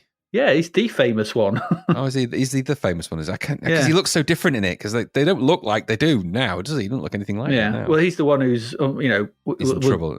He's in trouble at the moment because of that shooting on set and stuff. So but yes, Alec Baldwin is the one in 30 Rock. That's right. I mean, I've always found Tim Burton films to be very watchable, even the ones that aren't great. Apart from that, that Category 1 error of the Planet of the Apes movie, which was just wrong, awful, wrong. And then, of course, the actual really good versions came on and just sort of went, squashed it flat. And you're like, right. I really dislike walking out of a cinema angry because an ending has angered me so much. I was like, monkey masks on those things were shockingly bad, weren't they? Helena Bonham Carter's quite a striking woman, but not as a monkey. Turns out, not as a monkey. No, it was all wrong, very wrong. That film, very wrong, very wrong. Anyway, that was Beetlejuice. We've got another big one at the end of the month, though. 26th of August, Rambo 3 appears. 3 years after Rambo 2, I guess, isn't it? Yeah, Rambo Part 2. Yeah, First Blood Part 2. This is your. Go on. You like you're the Rambo. Well, Rambo 3 is it's an odd film. Rambo 3. It's the film where they try and disenfranchise it from the First Blood movies once and for all. Because obviously it starts at First Blood, then it's Rambo First Blood Part 2, and then it's just Rambo 3. Never mind the First Blood, whatever, it doesn't matter now. It's not a Rambo film. It's not called Rambo. There's a really good article, which I'll link in the show notes, about how they've reassessed Rambo and the whole idea of how it froze, because they ran out of enemies, Cold War enemies, really. So what do you do with that? And obviously they took the film to the Middle East, and it's got, it's not dated so well in terms of American cinema, really, in that respect. So, and of course, it was begun for 2 weeks by Russell Mulcahy. So he started the provisional photography and shot some of the opening sequence bits, and then he left abruptly, and it was replaced by I think a pretty no-name director to sort of finish it off. Kind of shows, because in that first opening sequence, you got the stick fight. And then you've got, it's like the camera's flying around on wires. It's like it's looking at a Rambo version of the Wild Boys music video by Duran Duran. Right. And then it just stops that in its tracks. And then obviously Troutman goes to see Rambo, and he says, people are dying, man. And Rambo goes, are they? Right, let's get over there and sort it out. And then that's kind of the story of it. It's a bit of an naff as a Rambo movie goes. It's not my favourite of the three at the time. It's not my favourite of those, but it is quite good. It had a troubling body count, Rambo 3. It has more deaths. I think at one point it was in the Guinness Book of Records for having more deaths per minute than any other film ever made. Jesus. Because there's just so much blowing up. And then the Rambo film that's set in is it Malaysia? The John Rambo one. The fourth one. The fourth one came along and made mincemeat of that record. Is it Burma? Is it Burma? Yeah, but it could be Burma. Wherever it is, there's a nondescript place where he gets to gun people down with a 50 cal machine gun for 10 minutes. And all of that kind of stuff. And so, the body count went through the roof then. But there's some silly moments in the Rambo 3, particularly one that springs to mind is the classic Rambo, has to solve an injury that he gets to himself. And the first film he famously stitches himself up, doesn't he, with his little kit out of his pocket knife and his Rambo survival knife, which sold 1 million Rambo survival knives in the UK at least. In this one, he put gunpowder in a wound and sort of cauterize his shot wound by putting explosives in it, and it doesn't literally blow him to pieces. So he just goes, and he goes, flares out, and he's like, that's me sorted right now. Go on a killing spree. And never mind, it's Rambo, doesn't matter, does it?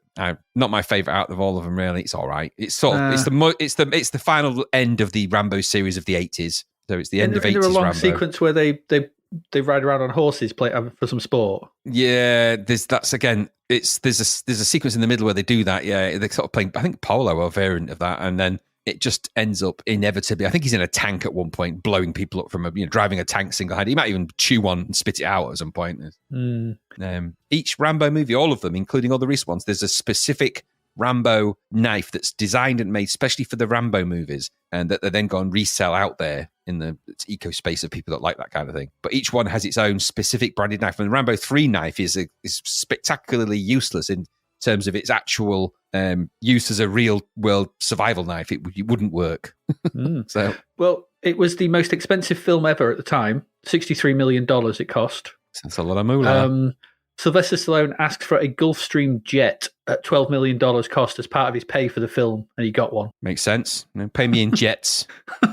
I'll have a jet. I was like, okay. So it's good to see where that money went. What he's done with that? Ridiculous. Blown it around a bit. I don't know. Pretty good at his garage. Million, yeah. I mean, there's another. It was that thing, wasn't it? It was the Stallone Schwarzenegger thingy. Because I think a year or two after this, we have Total Recall appear, which was then the biggest movie, most expensive, 70 million, wasn't it? I think at the time. Yep. It's just this kind of one-upmanship of action movie. Oh yeah, because then not long after that, you'll have had Demolition Man. Oh god, yeah. And so John Spartan, you have been found 2 credits for profanity. Yes. And then Assassins. Yeah. Remember Assassins with Antonio Banderas, God, where he's wider than he is tall. He's Sylvester Stallone in that. The sex scene in the shower in that film just made me. I felt uncomfortable for days afterwards. It's not good. And then there are a Rocky movie somewhere in the future of all of that at some point as well. And have we had Rocky 4? 5? Oh, Rocky 5. Yeah, Rocky 5. Sorry, yeah, Rocky 5. The one with Tommy. What's his face? Yeah, not good. Yeah, not good. There we go. That's your TV and video, TV and film. Sorry for the month. So you could have what could we done? You could have watched Brookside on a Wednesday now. You could have not had nightmares with Cry Much Father, about documentary about a documentary about the making of, or whatever that was. TVAM was still struggling along. HTV began 24-hour broadcasting. Hound of the Baskervilles, Steel Riders, Spike Lee School Days, The Presidio in San Francisco, Beetlejuice, and finally Rambo 3. We're going to go take a quick break after all that nonsense. It wasn't a great month. We were still out playing. And we'll be back. We've got 5 more games to go through yet. So keep listening. We'll be back in a bit.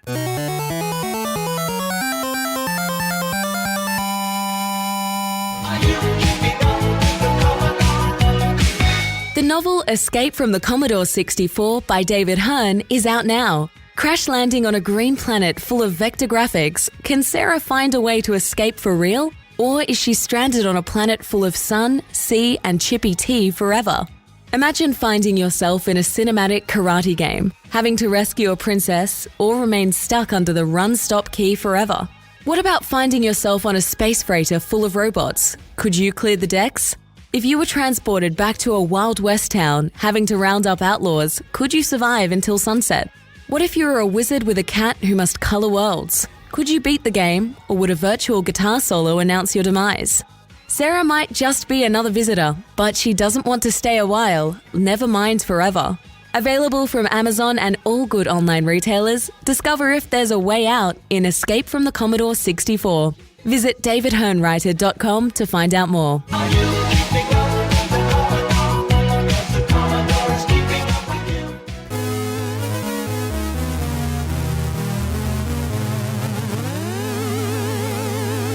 And we're back. We've got 5 games to get through, as we said. Let's hope some of them are good. Let's get into our first one straight away. This is Oops. Oops, upside your head. You got to oops upside your head. This is I knew just you were going oops. to sing that.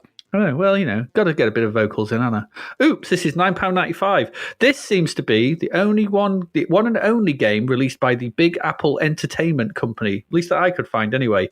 Weirdly enough, in the review in Zapped, they go, this is the first game. We hope it bodes well for more. It didn't. But anyway, maybe it didn't sell well. I don't know. I have to admit, I've never heard of this one. Never heard this game until now. So I don't know. I didn't know what to expect. I didn't know what kind of game this was, or what. So yeah, it's all new to me. Oops is a single screen puzzle game with 32 levels to work your way through. This was conceived, coded, and drawn, graphics I guess, by Jason Jace Kendall to be precise, with music by Wally Beban, our second Wally Beban piece of the episode. So yeah, this game's title screen looks very demo-ish. If you ask me, it's got huge fonts, big fonts, raster bars filling them, scrolling in and out, credits, high scores, all manner of stuff. There's a lot of emphasis on the front end of this. It all looks very nice. Yeah, it looks cool. So it's quite good presentation at the beginning of the story, such as it is. Has you controlling a quadroid around space-time fields, collecting gravopods within the set time limit. Were you aware of that, Graham? Did you know that was the story? I bet you didn't. I did not know but that, never no. mind, whatever. There are no options to speak of, so the only thing to do is press fire and get into the game. The game itself is played over various 9x7 grids, so 9 wide by 7 tall grids. These grids have space in them, so they're kind of designed, so it's not a fully laid out grid. They've got space in them, so they're designed so you move about them. These grids have space in them. Somewhere within them, there is a flashing gravopod. You'll see it on one of the grid spaces. So this is quite chunky. It's not small, the grid, so it's not tiny. It fills up the entire screen, so mostly this is good. The game is, so put it simply, this is your job to move to it and move over it. That's it. You just got to get to the gravopod. When you do, another one will appear, and so on until you've collected all 8. So there's 8 gravopods to collect on each level. If you collect all 8, you'll get a bonus for the time left and then move on to the next level to do it all again with a differently configured grid. And that's the game. So much for pretty much. Of course, that would be too easy if that's all there was. So the game has various tricks up its sleeve to rob you of your 3 lives. The easiest way to lose a life is to move off the grid. I did that more than I'd like to say because I tap in too often because you move at like a space at a time, a grid space at a time. It's you got to be careful not to overshoot. I did more than I'd like to say. On the top and down the left of the grid, there are rim lords. These rim lords, they patrol. They just go in one. There's one going up the left-hand side of the screen and one along the top. These move constantly up and down or left and right, depending on which way they are. If they line up with you, if you're moving along a grid spaces, so if you're going to the right across load and the one on the left lines up with you, they'll fire across or down the screen, depending on which way you're going. And if they hit you, they go quite fast. You've got to get out of the way quickly, because collision with them is fatal and you'll lose another life. Similarly, there's an orange ball that just floats around the grid, moving at a diagonal, bouncing off the edges of the screen, and just floating around. And it doesn't move fast. Get you more than it should, though. That's what I found. It's annoying, but it's not too annoying. It's just a bit annoying. You can figure it out. On the grid itself, there are question marks. Some of these are good and will give you bonuses like extra time, extra lives, and bonus points. But some are nefarious and will push you in a direction, often to your doom, so should be avoided. There are also teleporters, which warp you to a specific point on the grid. Okay, so it's not to the other teleporter, just to another point on the grid. Always the same. Don't have to, as long as you know where it is, you can use it. So you have to clever use of these is needed to navigate the world, especially when you need to get about the grid quite quickly to get to the next gravopod. Some blocks on the grid also crack when you go over them, once, and they cannot be used again. So if you move onto them again, they'll crumble beneath you and you will plunge to your death. So you can only use them once. These sort of block off parts of the grid and make you have to go around the long way, for instance. None of this, the good thing about this, I thought, none of this is random. So part of the challenge is learning the grids and planning your course accordingly. Where the gravopods appear is all fixed. Everything is fixed. So you can learn these. There's 32 of them, so it's going to take some time, but you can learn the right way, the quick way to do these. And I think that's quite a good thing. It's a puzzle game, so you want to learn to figure out, right, go there, do this, do that, move that way, do that, wait for that, do that, done. Okay. And I like that. I thought it was good. Alongside the main grid is the UI showing your score, the grid you're on, the timer, and the number of lives. And that's about it, really. The visuals themselves are functional. They're a little simplistic, but they're functional. They're good. They work. They fit the game. They're simple sprites. They're not going to, they're simple sort of, they're just sprites. It's hard to sort of give them sort of direction. You control what you do. The gravopod looks like a thing and you pick it up and whatever. They're chunky and they're big, but they're all right. They're not bad.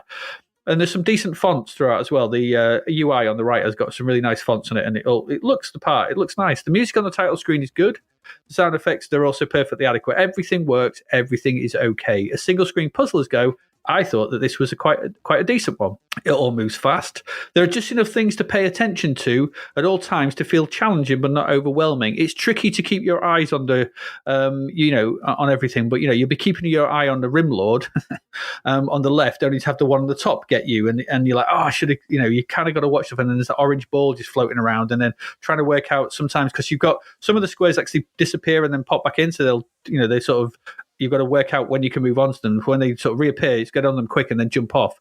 So you're kind of waiting for that. And as you're waiting for that, one of the rim lords will go past you, or the balloon will, or the ball will come past you. It's tricky, and you can lose lives quickly if you're not careful. Because it's a game, you can do it fast, but it punishes you if you rush. If you try and do things too fast, it punishes you. So you've got to take your time.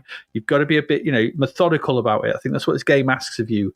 The conceit itself is simple to get into, and I found myself quite addicted to this for quite a while. I was progressing along, trying to get through it, bemoaning myself when I rushed, as I said, when I lost lives, and that's what I think annoyed me. Not annoyed me about the game, but frustrated me. How long that addiction holds is open to question. It can feel a little demoralizing, though, at times, as the tricks it plays with the question marks can feel a little harsh. Sometimes they'll just push you off and there's nothing you can do about it. And it does come to a point where you are... Because some of the, like I said, to give you extra lives, and you'll need those extra lives. So learning what it is, learning what they are. So sometimes it's like when you get to a new level, you're almost just going to go, right, I'm going to have a run here where I just see what all the question marks do, just to figure out which ones to avoid in future. And so sometimes it's a case of, like trial runs, but there's no way of getting quick there back. There's no shortcuts. There's no password system or anything like that. So it can feel a little bit harsh. You've got to kind of work your way all the way back there again. But, that's what the thing of this game is. There's 32 levels to work through, and you've got to kind of try and remember where to go in each one as you progress. If you want to persist at this game. There's a decent original challenge here to it. Is it full price, though? Is there enough here to warrant it when we've seen some really good, exceptional budget puzzlers in our time? I'm not sure. I don't know if the central conceit is worth a tenner. I don't know. I'm not sure. maybe not. I suppose it depends how much you get into it. There is 32 levels is a lot. It's going to keep you going for quite a while, but I don't know how much things change up, because I didn't get dead far into it, so I'm not sure how much it changes up as you get further and further into it. Maybe it changes up loads and there's loads of different things on thing. I don't know. So maybe there is a lot of depth there. Maybe it's just the same thing over and over. If it's the same thing, then as a budget title, I think this would have been great. If there's loads of variety, then okay, maybe it justifies it. I'm not sure. All that said, I did enjoy this. I think this is a good puzzle game. Maybe I enjoyed this because of the dross that I've been having to play recently for this episode and some other episodes. So this felt like a bright, shining star in a sea of crap. Maybe there was an element of that in my enjoyment of this. But whatever it was, I did enjoy it. I do think this is a fun game. It runs smoothly. It looks nice. It plays well. It all works. And there's no bugs. There's nothing that I could find. And like I said, if you work at this methodically, you've still got to be quite quick and fast and react. You've got to get reactions there, but you can learn this.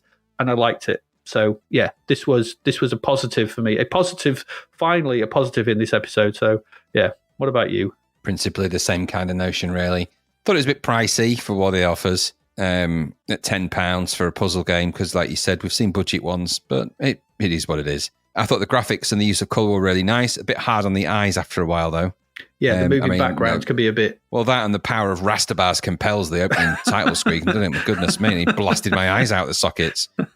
And that the layout, because of that, the layout and all the sort of flashing and strobing and stuff, it's actually quite hard to take in and read initially, because there's a lot of just visual eye stuff going on, and it's a bit much to cope with. It is quite tough to play and definitely challenging, as you say, but on the plus side, it sort of makes you want to try again. So it's got nice repeatability in this. You'll want to go back and try again in different routes and different ways. And when things drop out from under you and you've gone the wrong way, you think, right, okay, I'm going to try it again. The restart factor is quite high because it isn't that long to restart. You can get quite back into it quite fast. So yeah, that's all to its credit. I thought the sounds were a bit annoying. They started to get annoying after a while, a bit high pitched, and a bit squeaky and but it is what it is.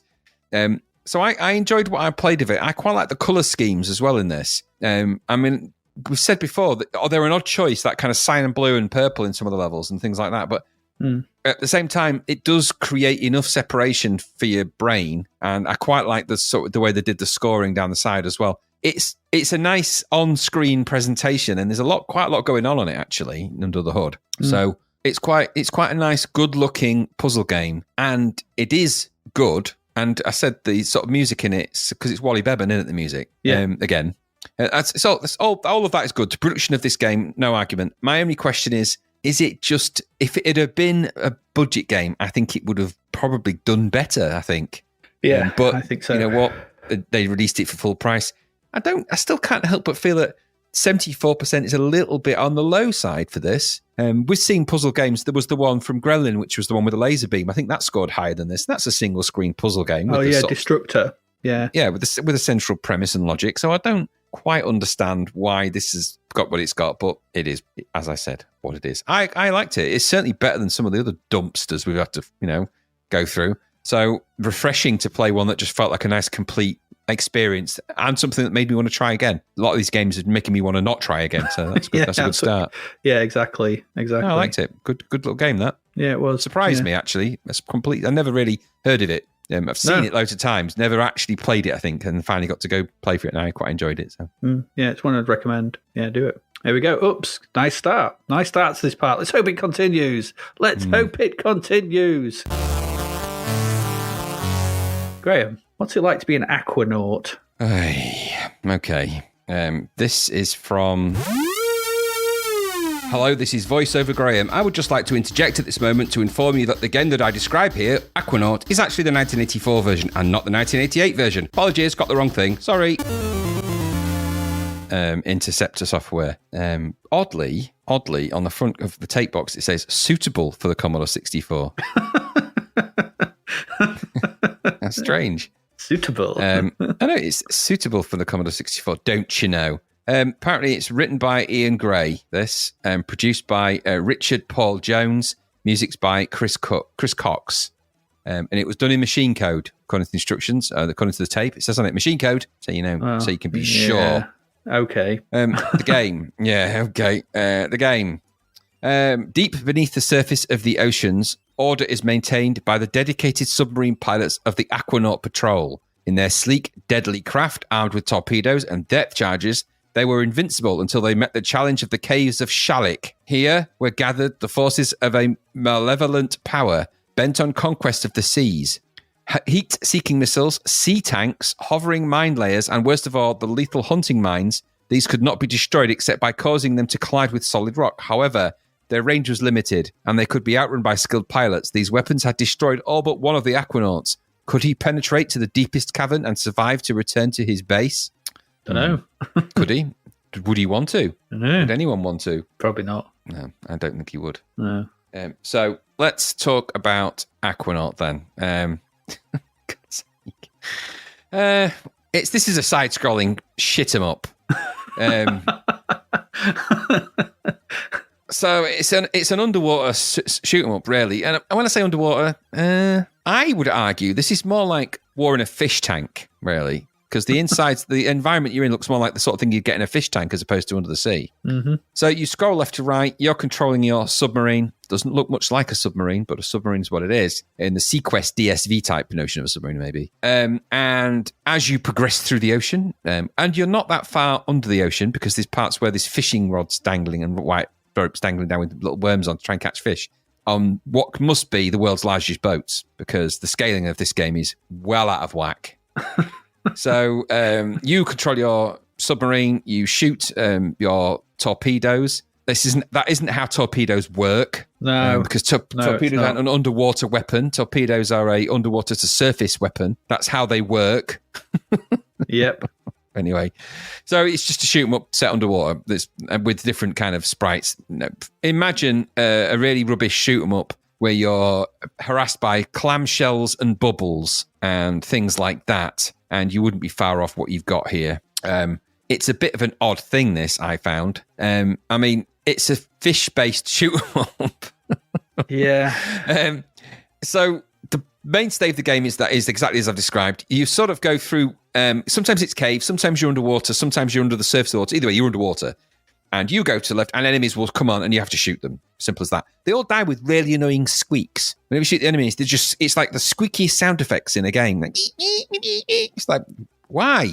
Why do that? You've got a distance meter at the bottom, so the main, I'd say perhaps 2/3 maybe of the screen is the game at the top. Underneath, of course, is your UI of sorts, just text, where you've got a damage indication, your distance to the end of the level, how many torpedoes you've got, which seem to bear no relevance. And but because I don't know if there was something wrong with mine, but I didn't seem to run out of torpedoes, but maybe you do, I don't know. There's the score, and then obviously the high score on there. So the actual game screen is simple. The backgrounds do vary quite a bit. So you'll go from there being sort of, I guess you call them underwater ground, so seabed, and then you might get sort of going through sort of caves, and then you'll be under the surface where the boats are. Then you'll be under with these like Greek tavernas, and there's ancient ruins under the sea, and then you've got shipwrecks and things like that. But they're all drawn like you would get them in a fish tank, and they're all completely scaled incorrectly. So it doesn't make a lot of sense, and there is no variation to the gameplay here. It scrolls and you shoot and you avoid things, and that goes on and on and on until you die or you get to the end, which you probably won't because it's generally quite dull.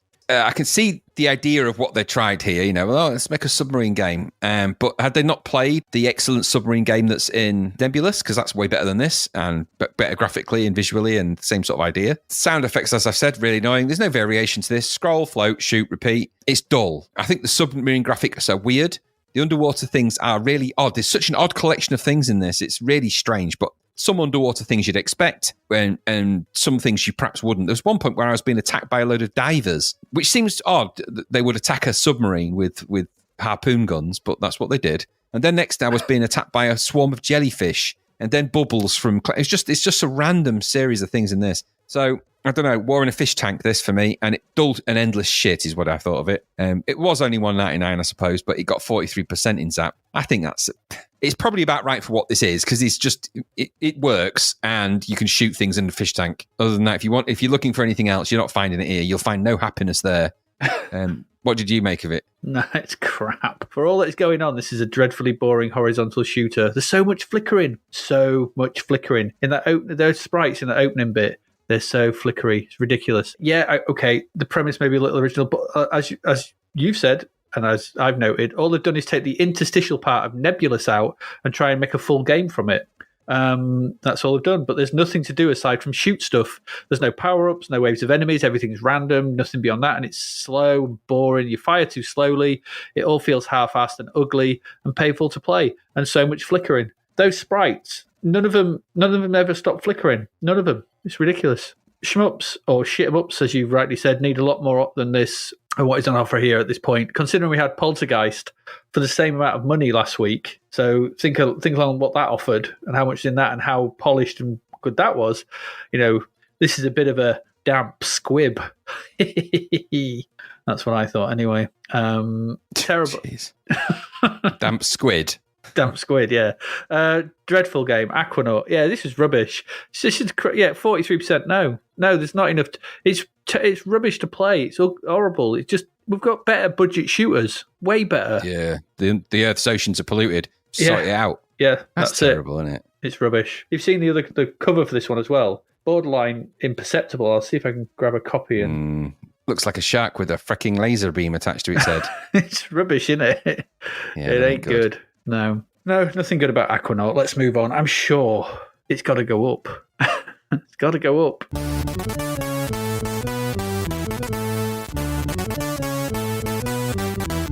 Crazy Paving, Graham.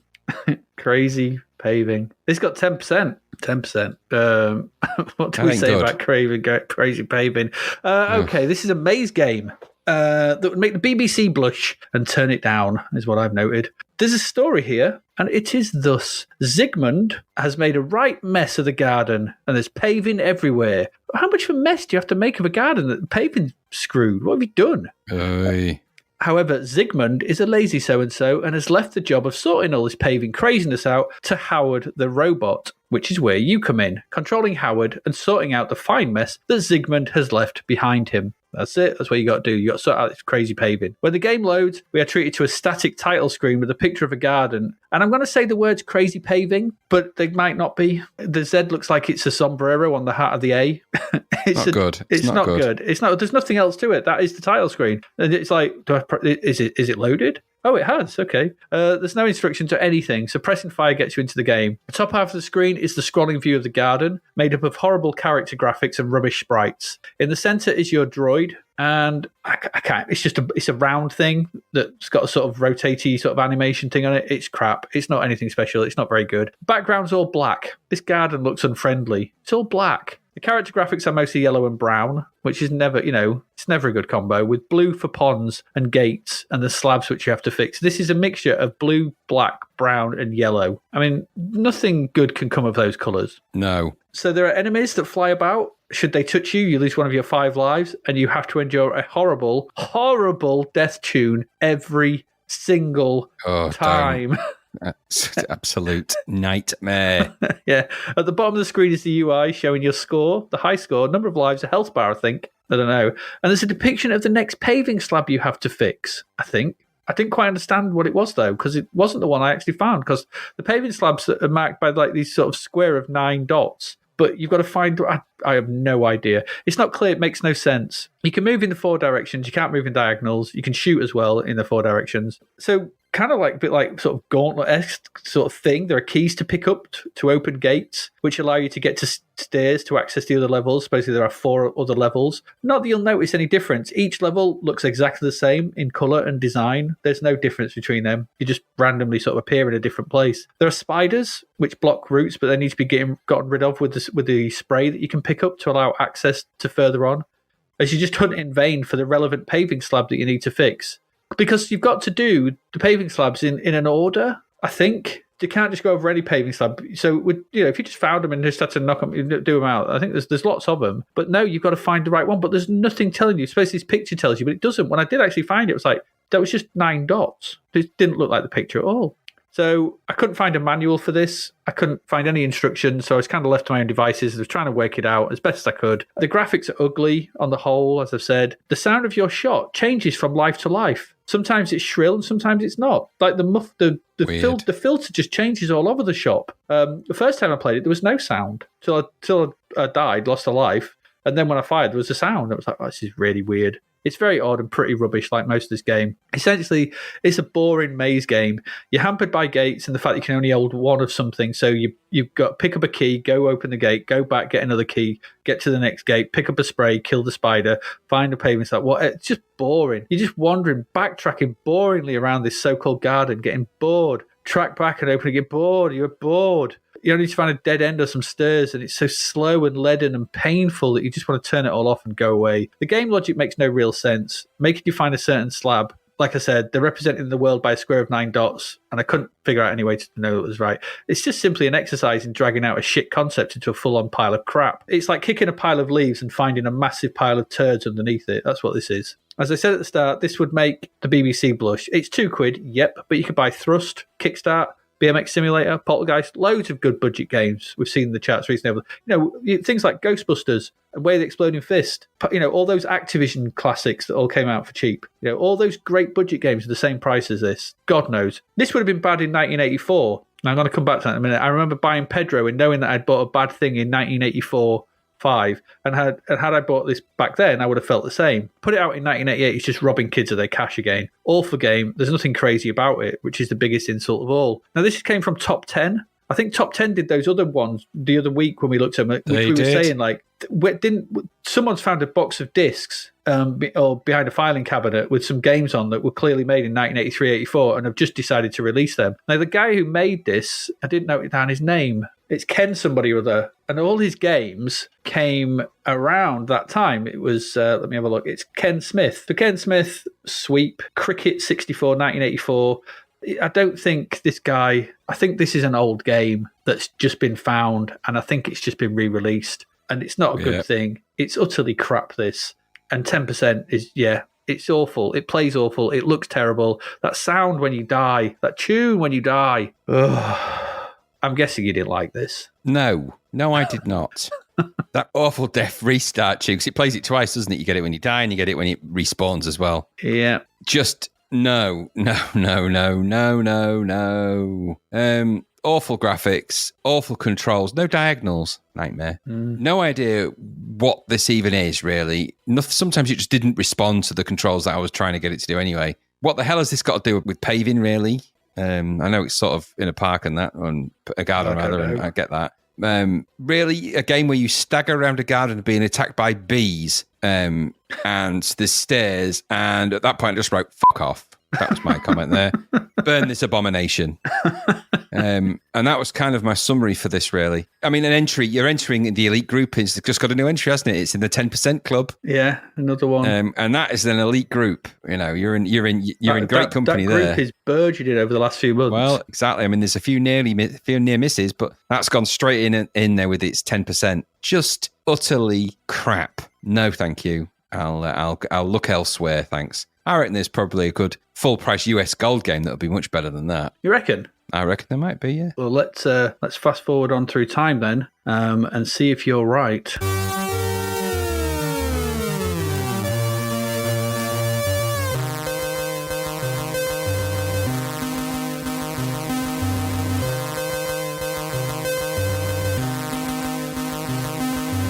I don't know if you are, but Graham, tell us what it's like to be shackled, not in a high seat chair. This is US Gold, I believe, and this is an arcade conversion. So this is a conversion of a arcade that was produced by Nihon Busan in Japan in 1986. Okay. So this is a conversion of an arcade called Shackled. I'd never heard of that arcade game. Nobody ever heard of that arcade game outside of Japan. And that's the same company that made things like Road Blasters and stuff. So they made a lot of games, but that one, Shackled, which is essentially a Gauntlet ripoff in their terms, that wasn't going to be the one that that wasn't the hill they were going to die on. Let's put it that way. That wasn't going to be their great hit. As a reason why that arcade game got buried deep. So the scenario then of this for Shackled is your friends have been captured and chained up in cells. Your task, preferably with the help of your other player, is to rescue and release them from certain death in the complex of the underground dungeons. Sound weirdly familiar already? Mm-hmm. Yes, it does. When you release a friend from a cell, You can make use of their special weapon to help in your task of releasing more of your shackled friends. Pick up the keys to open doors as shooting them has no effect. Search each floor for an exit to escape the other floors containing more of your friends, still trapped deeper in the dungeons. Sound familiar? When your fighting power has run out, the game is over, but this can be prolonged should you wish to pick up various bonus items strategically placed around the dungeon floors. The evil guards can drop items when you destroy them. That may help you in your fight for survival. Your quest will be long and treacherous as you battle your way through over 100 levels of dungeons. Sound familiar? Only the quickest and most agile will survive. And there's some hints here, just in case you were wondering, Aid, about how to be good at this game. Okay, I was actually. It says, if it moves, shoot it, and try not to stay and fight. Just hit and run. Because your enemies will drain vital energy when in contact. Collect all of the bonus items to gain extra points and prolong your fighting power. I don't think the use of the word prolong should be there. I don't know. No. Destroy giant enemies where possible for extra points and for the keys they drop. Do not stay too long on one level as a blob will appear and drain your energy. Look closer for your friends trapped behind the doors, and before you leave each level, select which powers you want to keep, but be careful or you will lose your energy, which will be drained. Try to avoid being surrounded in close combat as you will lose lots of energy, as they will drain you of your energy. You collect more points for bonus doors, I'm not so quite keep sure a what they'll lookout. do. Could you just say that again? Drain of energy. Upon freeing your friends, you will be awarded an additional weapon. These weapons will be shown as icons on the display panel. Additional features are shown as secondary icons, which can be collected, which relate to the weapon that you hold. These icons are displayed under the weapon icon, which includes speed up, shot speed, extra defense, and extra attack. Be careful not to stand too long in any area, or it will drain your energy. What will it do? And then it just says under that, it's just one sentence that says, energy. Okay. Dental plan. Dental plan. So this is a gauntlet, a bad gauntlet clone. It's an attempt at a gauntlet clone, actually. This is an attempt to recreate badly a game that was hidden out of time and space because it was so derivative and rubbish. That's the game you choose to make a version of and then try and charge people full price for it. That game. Nobody had ever heard of this. Nobody was banging on the doors. This is Karnov's return. Nobody was banging on the doors of US Golf going, where's Shackled? We want Shackled. That never happened, did it? Never. This game is literally a buggy, unfinished piece of shit. That's what it is. Mm-hmm. This is bad. This is really bad. From its horrible title screen, which I can't even explain how bad the writing of Shackled is. I don't know if it's meant to be like the arcade. I didn't see the arcade. No, I don't think it anyway because it's been lost in time and space. The screen it's just crap on Moby Games. No, it doesn't. I did look on YouTube. It's not. I don't know what that sort of full screen scrolling thing was for. I don't know. Nobody knows. Nobody does. The main game itself then is essentially a top area. It's a gauntlet clone, so it plays in an attempt to sort of work like Gauntlet, only it doesn't work like that. At the bottom, you've got your kind of score, upgrade, key information. It's just a mess. There's no rhyme or reason to that. It's one of the worst UIs I've seen. It's just it looks like a collection of numbers. It's really weird. Yeah. It's not very good. The colour schemes on the levels, generally speaking, have got this kind of blue and grey thing going on, at least in some of the screens. Generally, the graphics in this game are not going to blow your mind because they are utterly bad. They're not good.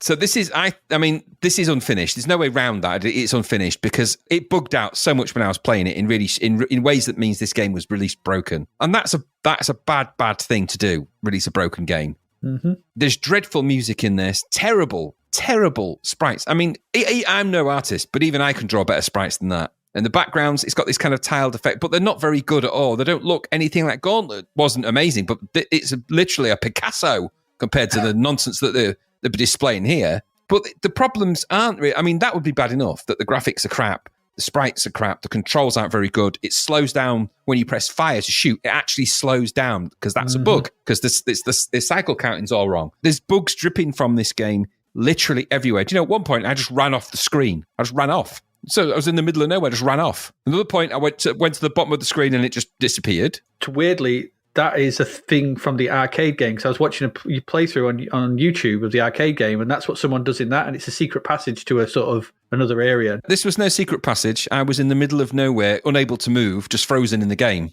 space.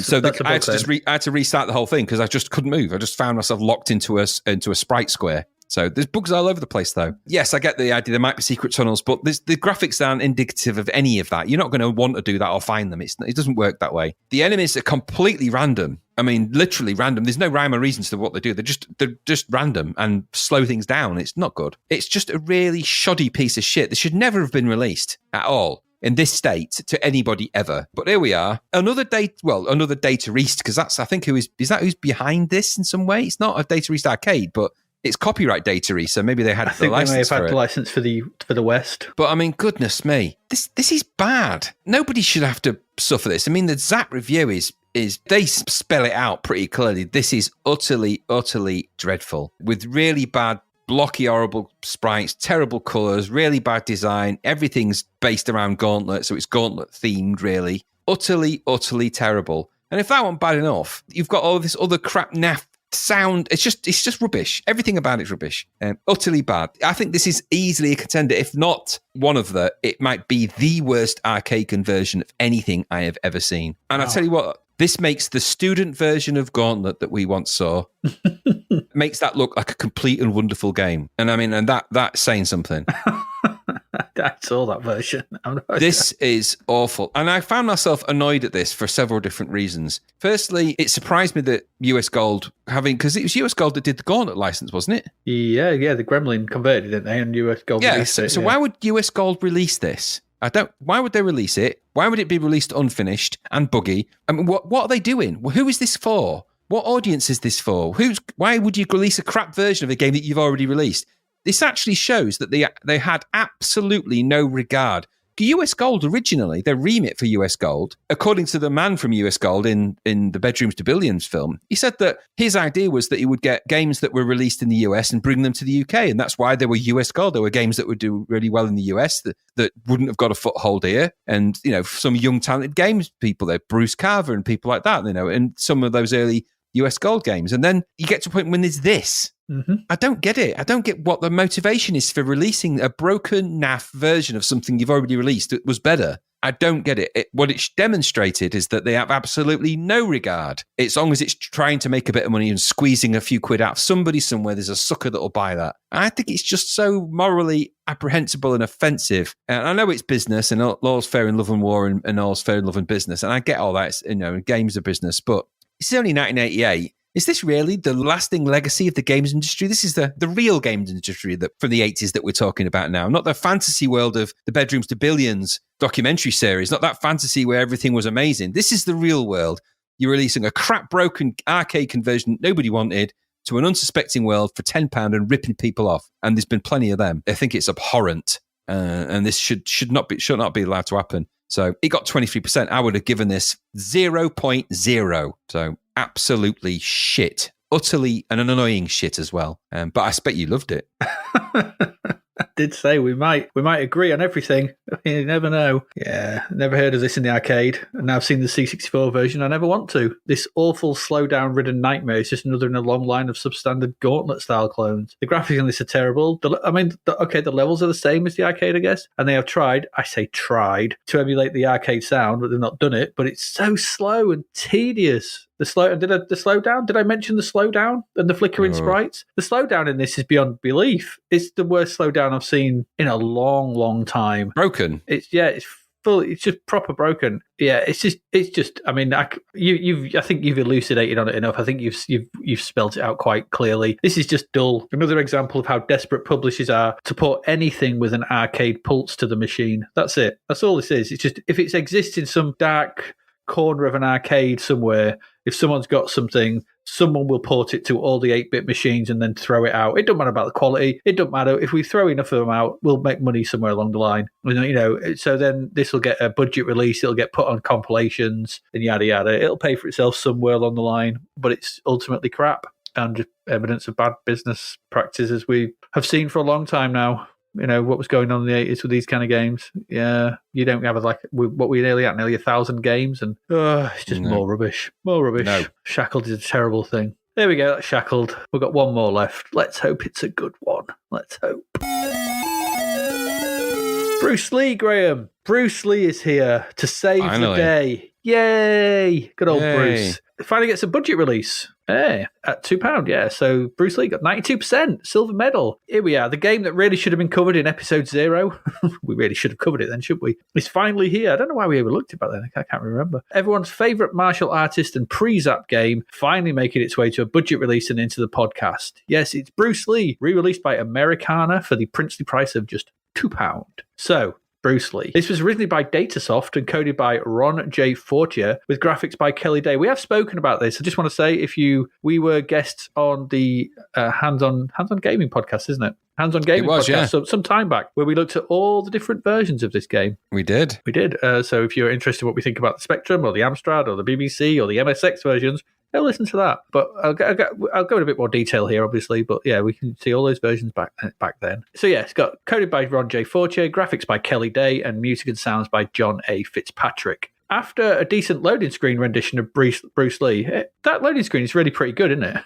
It's really good. Not just for the time, it's really good. It looks dead like Bruce Lee. We get a pretty simple title screen that offers a wealth of options. Now, this could have easily been a simple single-player game. Remember, this is, 1984 this came out? But no, this game offers 4 ways to play. You got your standard single player and standard take it in turns 2-player mode. But more interestingly, the game also offers counter co-op, which, where one player is Bruce and the other is the green Green Yamo, it's called. He's a sumo character, the Green Yamo. And this also goes to 2-player as well, where you swap controls, so you take it in turns being Bruce or Yamo. This is really clever, very forward-thinking for the time. And even now, as we get near the end of 1988, covering the podcast, I don't think we've seen, there was one other, I can't remember what it was that we saw this in. And I was thinking about it, even in the here and now of 2023, this kind of single-player mode with another player taking the role of an enemy in the level is still a pretty rare thing. You don't get that very often. Not very often. Perfect Dark had its counter co-op mode, and I was struggling to think of something else where that was the case. So it's interesting that's in here. Anyway, once you've chosen your mode, you start the game, and the look of this is, it's reminiscent to other games we've looked at. It's Conan, the Goonies,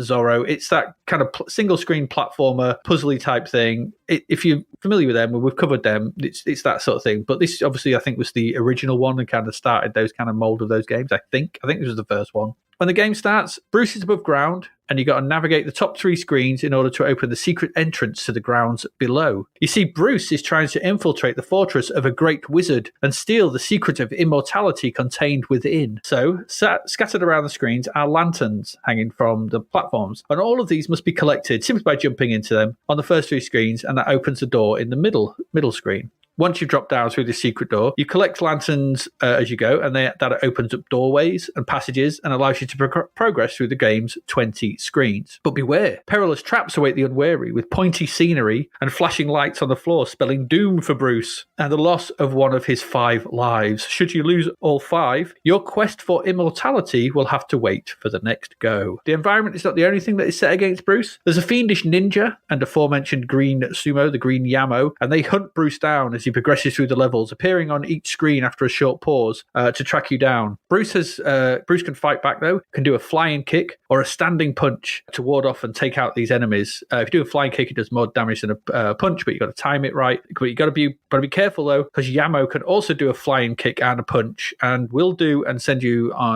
flying on your ass quite quickly. And the ninja is armed with a sharp, pointy sword. Too much contact with any of these will spell a loss of a life for Bruce. And that's the game, really.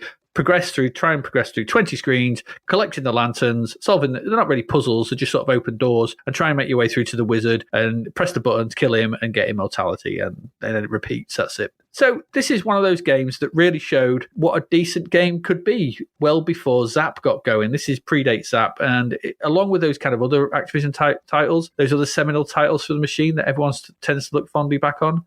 And it's easy to see why. Really. Not only does it offer the different modes of play, as I've said, it's fun. It's just fun and accessible. It's enjoyable to play. It doesn't punish the player all the time. It's easy to outsmart the opponents and navigate the screens. The way to progress is clear and readable, but you will die, and you will things kind of just catch up with you. You'll get punched. There's like light sort of laser beams that sort of go across at certain points, and you'll just be about to drop down then when the ninja will just poke you in the back and knock you off. And you're like, damn you. But it's part of the charm of this in the way that you kind of got to plan around it and think about it. So it doesn't annoy you to the point where you feel it's unfair. It's your fault. You shouldn't have stood there. So, the way to progress is clear and readable. Like I said, most of the deaths are your fault. The controls are simple. Left, right, up for jump. Run and press fire to do your flying kick, or stand still and press fire to do your punch. That's it. The speed of the game is nice and fast. Bruce is quickly, it's 1984 animation. It's 2-frame animation.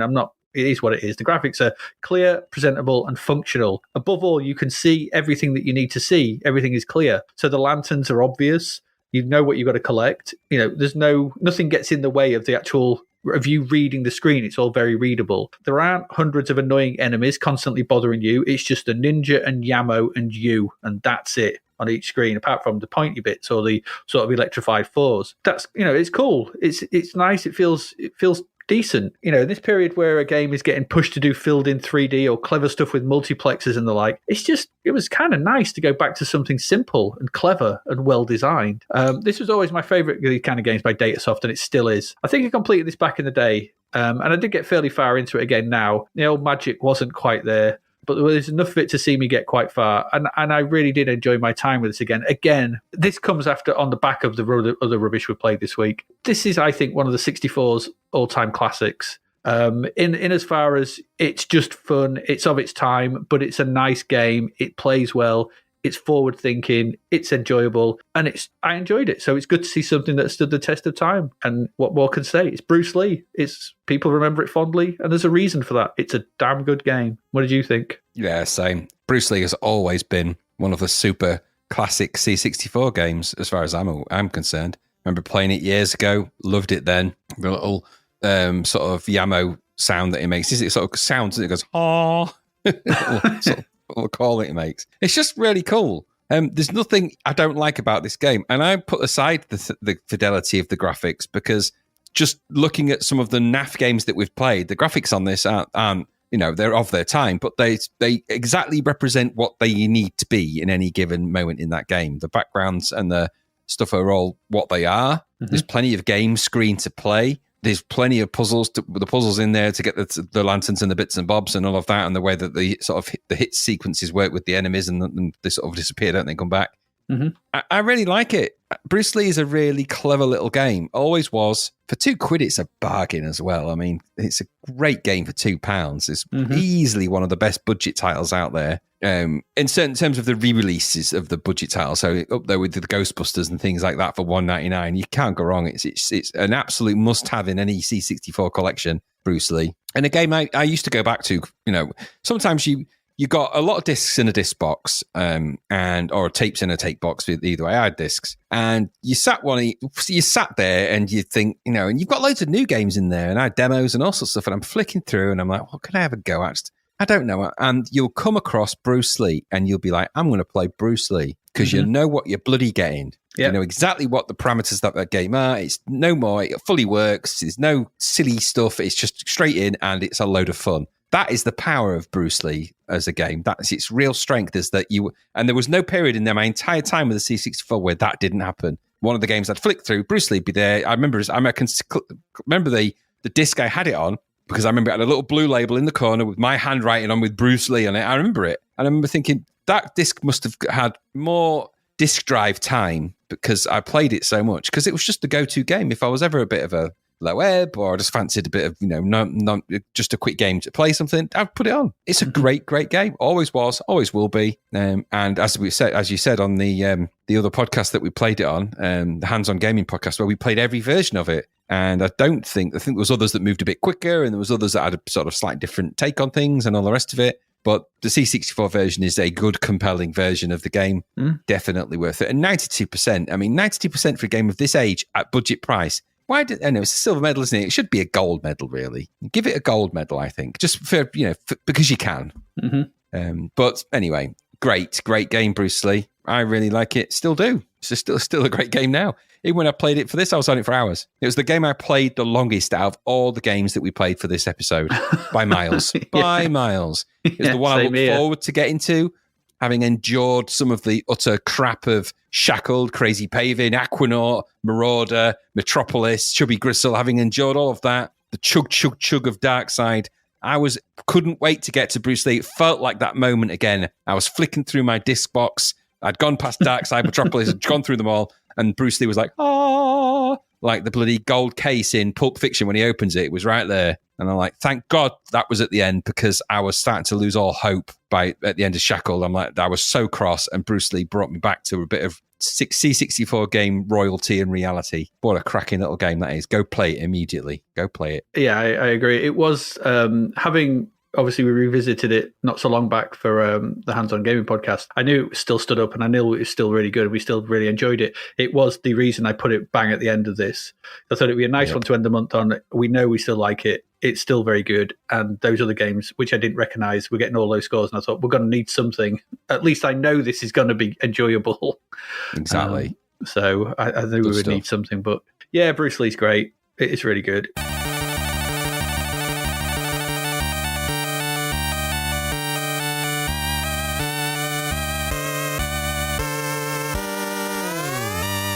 There we go. That's all our games. So what have we looked at this week? Well, we have looked at the following. We looked at Darkside, which was slow and just more driller or whatever. It's not Appreciate the Tech, not the game. Metropolis, which was dreadful. Chubby Gristle, which was horrible. Marauder, which was too hard and a bit disappointing. Could have been Near better. miss. Oops, which was pretty good. Probably the best of the new stuff this week. Aquanaut, which was flickery and annoying. Crazy Paving, which was shockingly flickery and annoying. Flickery and annoying. Shackled, which was flickery and annoying and slow. Shouldn't have been. And awful. And the ever graceful Bruce Lee, which was excellent. There we go. That's it. That's August done. What a month that's been. The epic of August, 27 games gone through. Going to go through the chart before we look. So this is from Commodore User. So the top 10, in at number 10 is Alien Syndrome. In at number 9 is European Five-A-Side. I think that's reviewed next month, I think. Down to number 8 is Way the Exploding Fist from Mastertronic. In at number 7, Bruce Lee, Americana. Down to number 6, Target Renegade. That's a bit of a fighty trilogy, isn't it? Way the Exploding Fist, Bruce Lee, Target Renegade. And then Frank Bruno's Boxing is a new entry at number 5. Budget. Budget, yeah, Encore. Ghostbusters down to up to number 4. Sorry, Ghostbusters, a budget title. Yogi Bear is up to number 3. Me. Ace has reappeared at number 2. Can only presume that's a budget re-release. And still...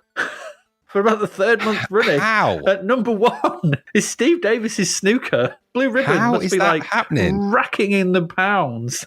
I don't quite know what's happening there. I don't know. I don't know what's gone on. Yeah. The rest of the chart at number 11 is Pac-Land. Number 12, Impossible Mission 2. 13 is Beach Buggy Simulator, which I think we've got next month. 14, We Are the Champions. 15, Rally Driver. 16 is Fruit Machine Simulator. Outrun at 17. Konami's Arcade Collection is at 18. Shanghai Karate. Oh, no. Number 19. I don't know what that is. It's from the players, though, so I can't imagine it's very good. And a new entry at number 20 from Go is Bionic Woman. Never heard of it. No, I haven't either. Well, I've maybe not even seen an advert for it, as I recall, either. No. No, it is not. I'm not. Coming up next month, what we got next month this is a special, because some of these are going to be in our episode 100. They are, yeah. So this is over the next 3 months. This is 99, 100, and 101. So this is another three episodes to cover this lot. We've got games like Battleships, Beach Buggy Simulator. I don't like the word simulator on that. Yeah, Blood Brothers.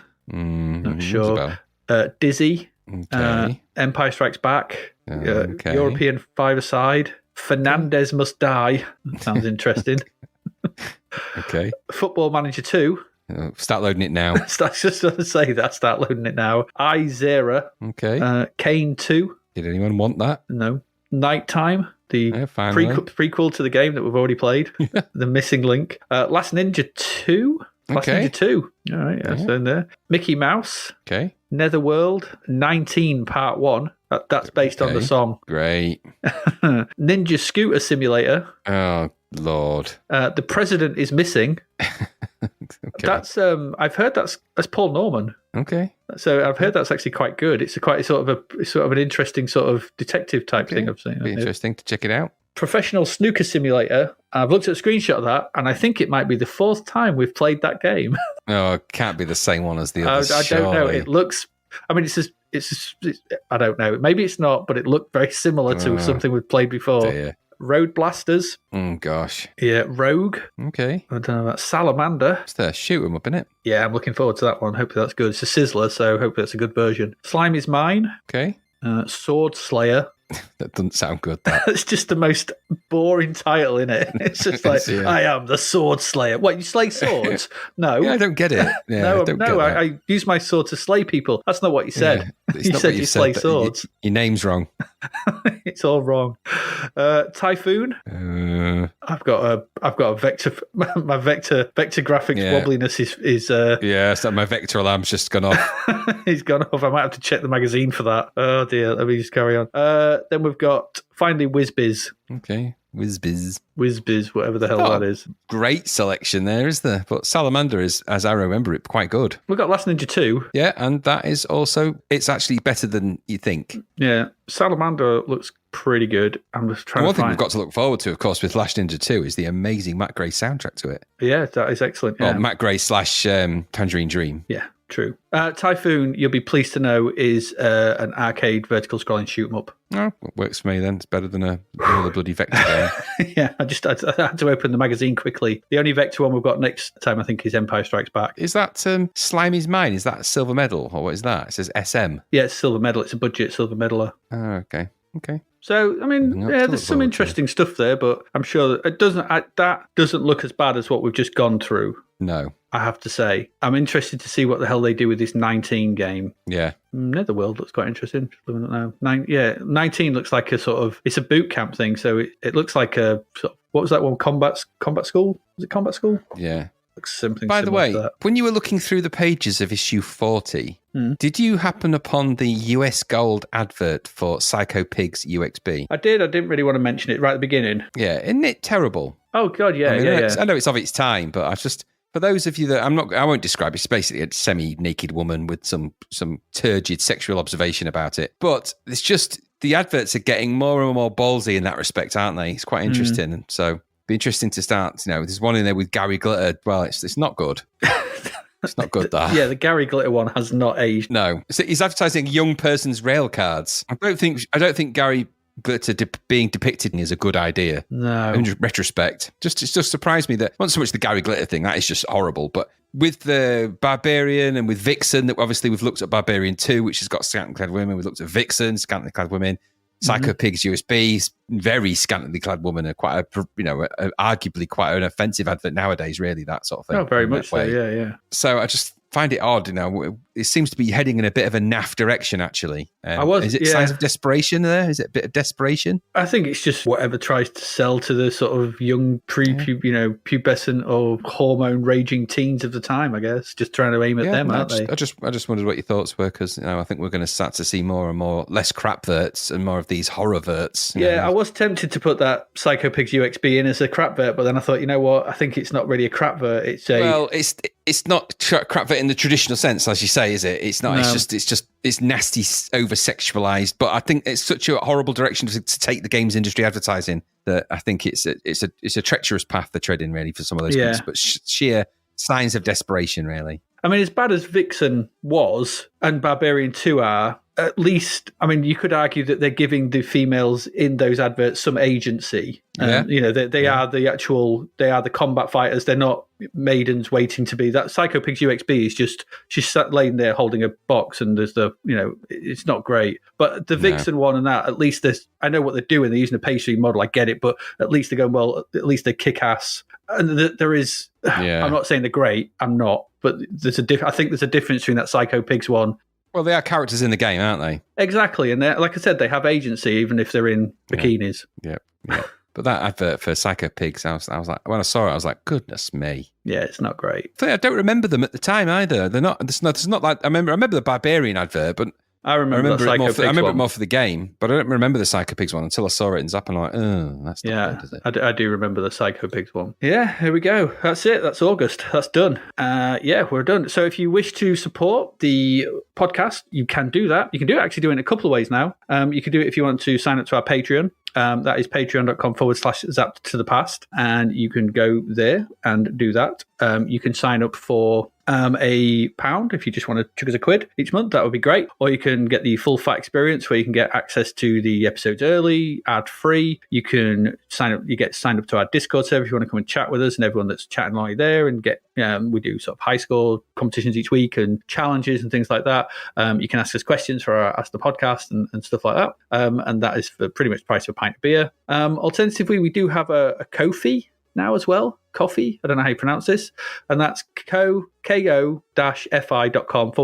to the past. And if you don't want to, regularly sign up, if you just want to tip us a quid, you can go there and donate us £1, and that would be cool. Anything, if you wish to do that, that would be, it's nice. You can find all links to our stuff as well at what's our link tree? Do you know it off by heart? I can't remember it. I can never remember the link tree bit. It's too. If you go to Linktree and search for Zap to the Past, you'll find us. But yeah, so and there you can find our Twitter and everything. And yeah, I think that's about it. Or if you can't do that, rate and review us somewhere on something, Podcast Addict or anything you wish. That will also helps as well. Yes, so I think that's about it. Have you got anything you wish to add about August, Graham, or anything at all going forward? No, just a shocking display of horrors with a couple of light-hearted moments in there, but not a lot to write home about. I thought July would be a tough act to follow in terms of that, but August came along and gave it a good run for its money. So let's see where we go in September then. Yeah, let's hope September. As you said, you've listened to this. It's episode 98. 99 is coming, and then there's episode 100.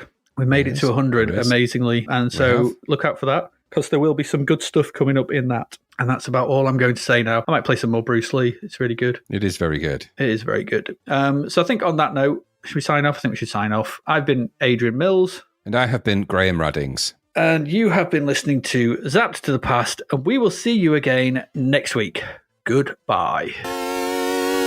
Thank you for listening to the Zapped to the Past podcast. We hope you enjoyed our deep dive into the world of Commodore 64 games, as well as the music, films and TV from around the 1980s, driven, of course, by the issue of Zap 64 magazine published at that time. We will return with a whole new batch of games and stuff to talk about next week. Until then, if you want to listen to or download previous episodes of Zap to the Past, and why wouldn't you, they can all be found on our website at zaptothepast.com, as well as being available on Podbean, Apple Podcasts, Google Podcasts, Spotify, Deezer, Audible, Player FM, and well, pretty much anywhere where we can upload them. By the way, we do always love to hear from our amazing listeners, so if you'd like to contact us about anything in the podcast or beyond, you can do so by emailing us at zaptothepast@gmail.com.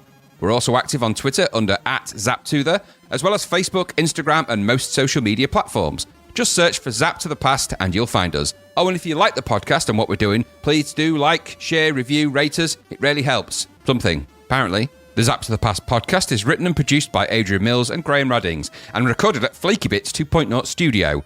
All opinions expressed are those of the writers, and while we indeed love Zap 64 magazine, the Zap to the Past podcast is not affiliated with it in any way. Stay safe, see you next time, and remember, we play these games so you don't have to.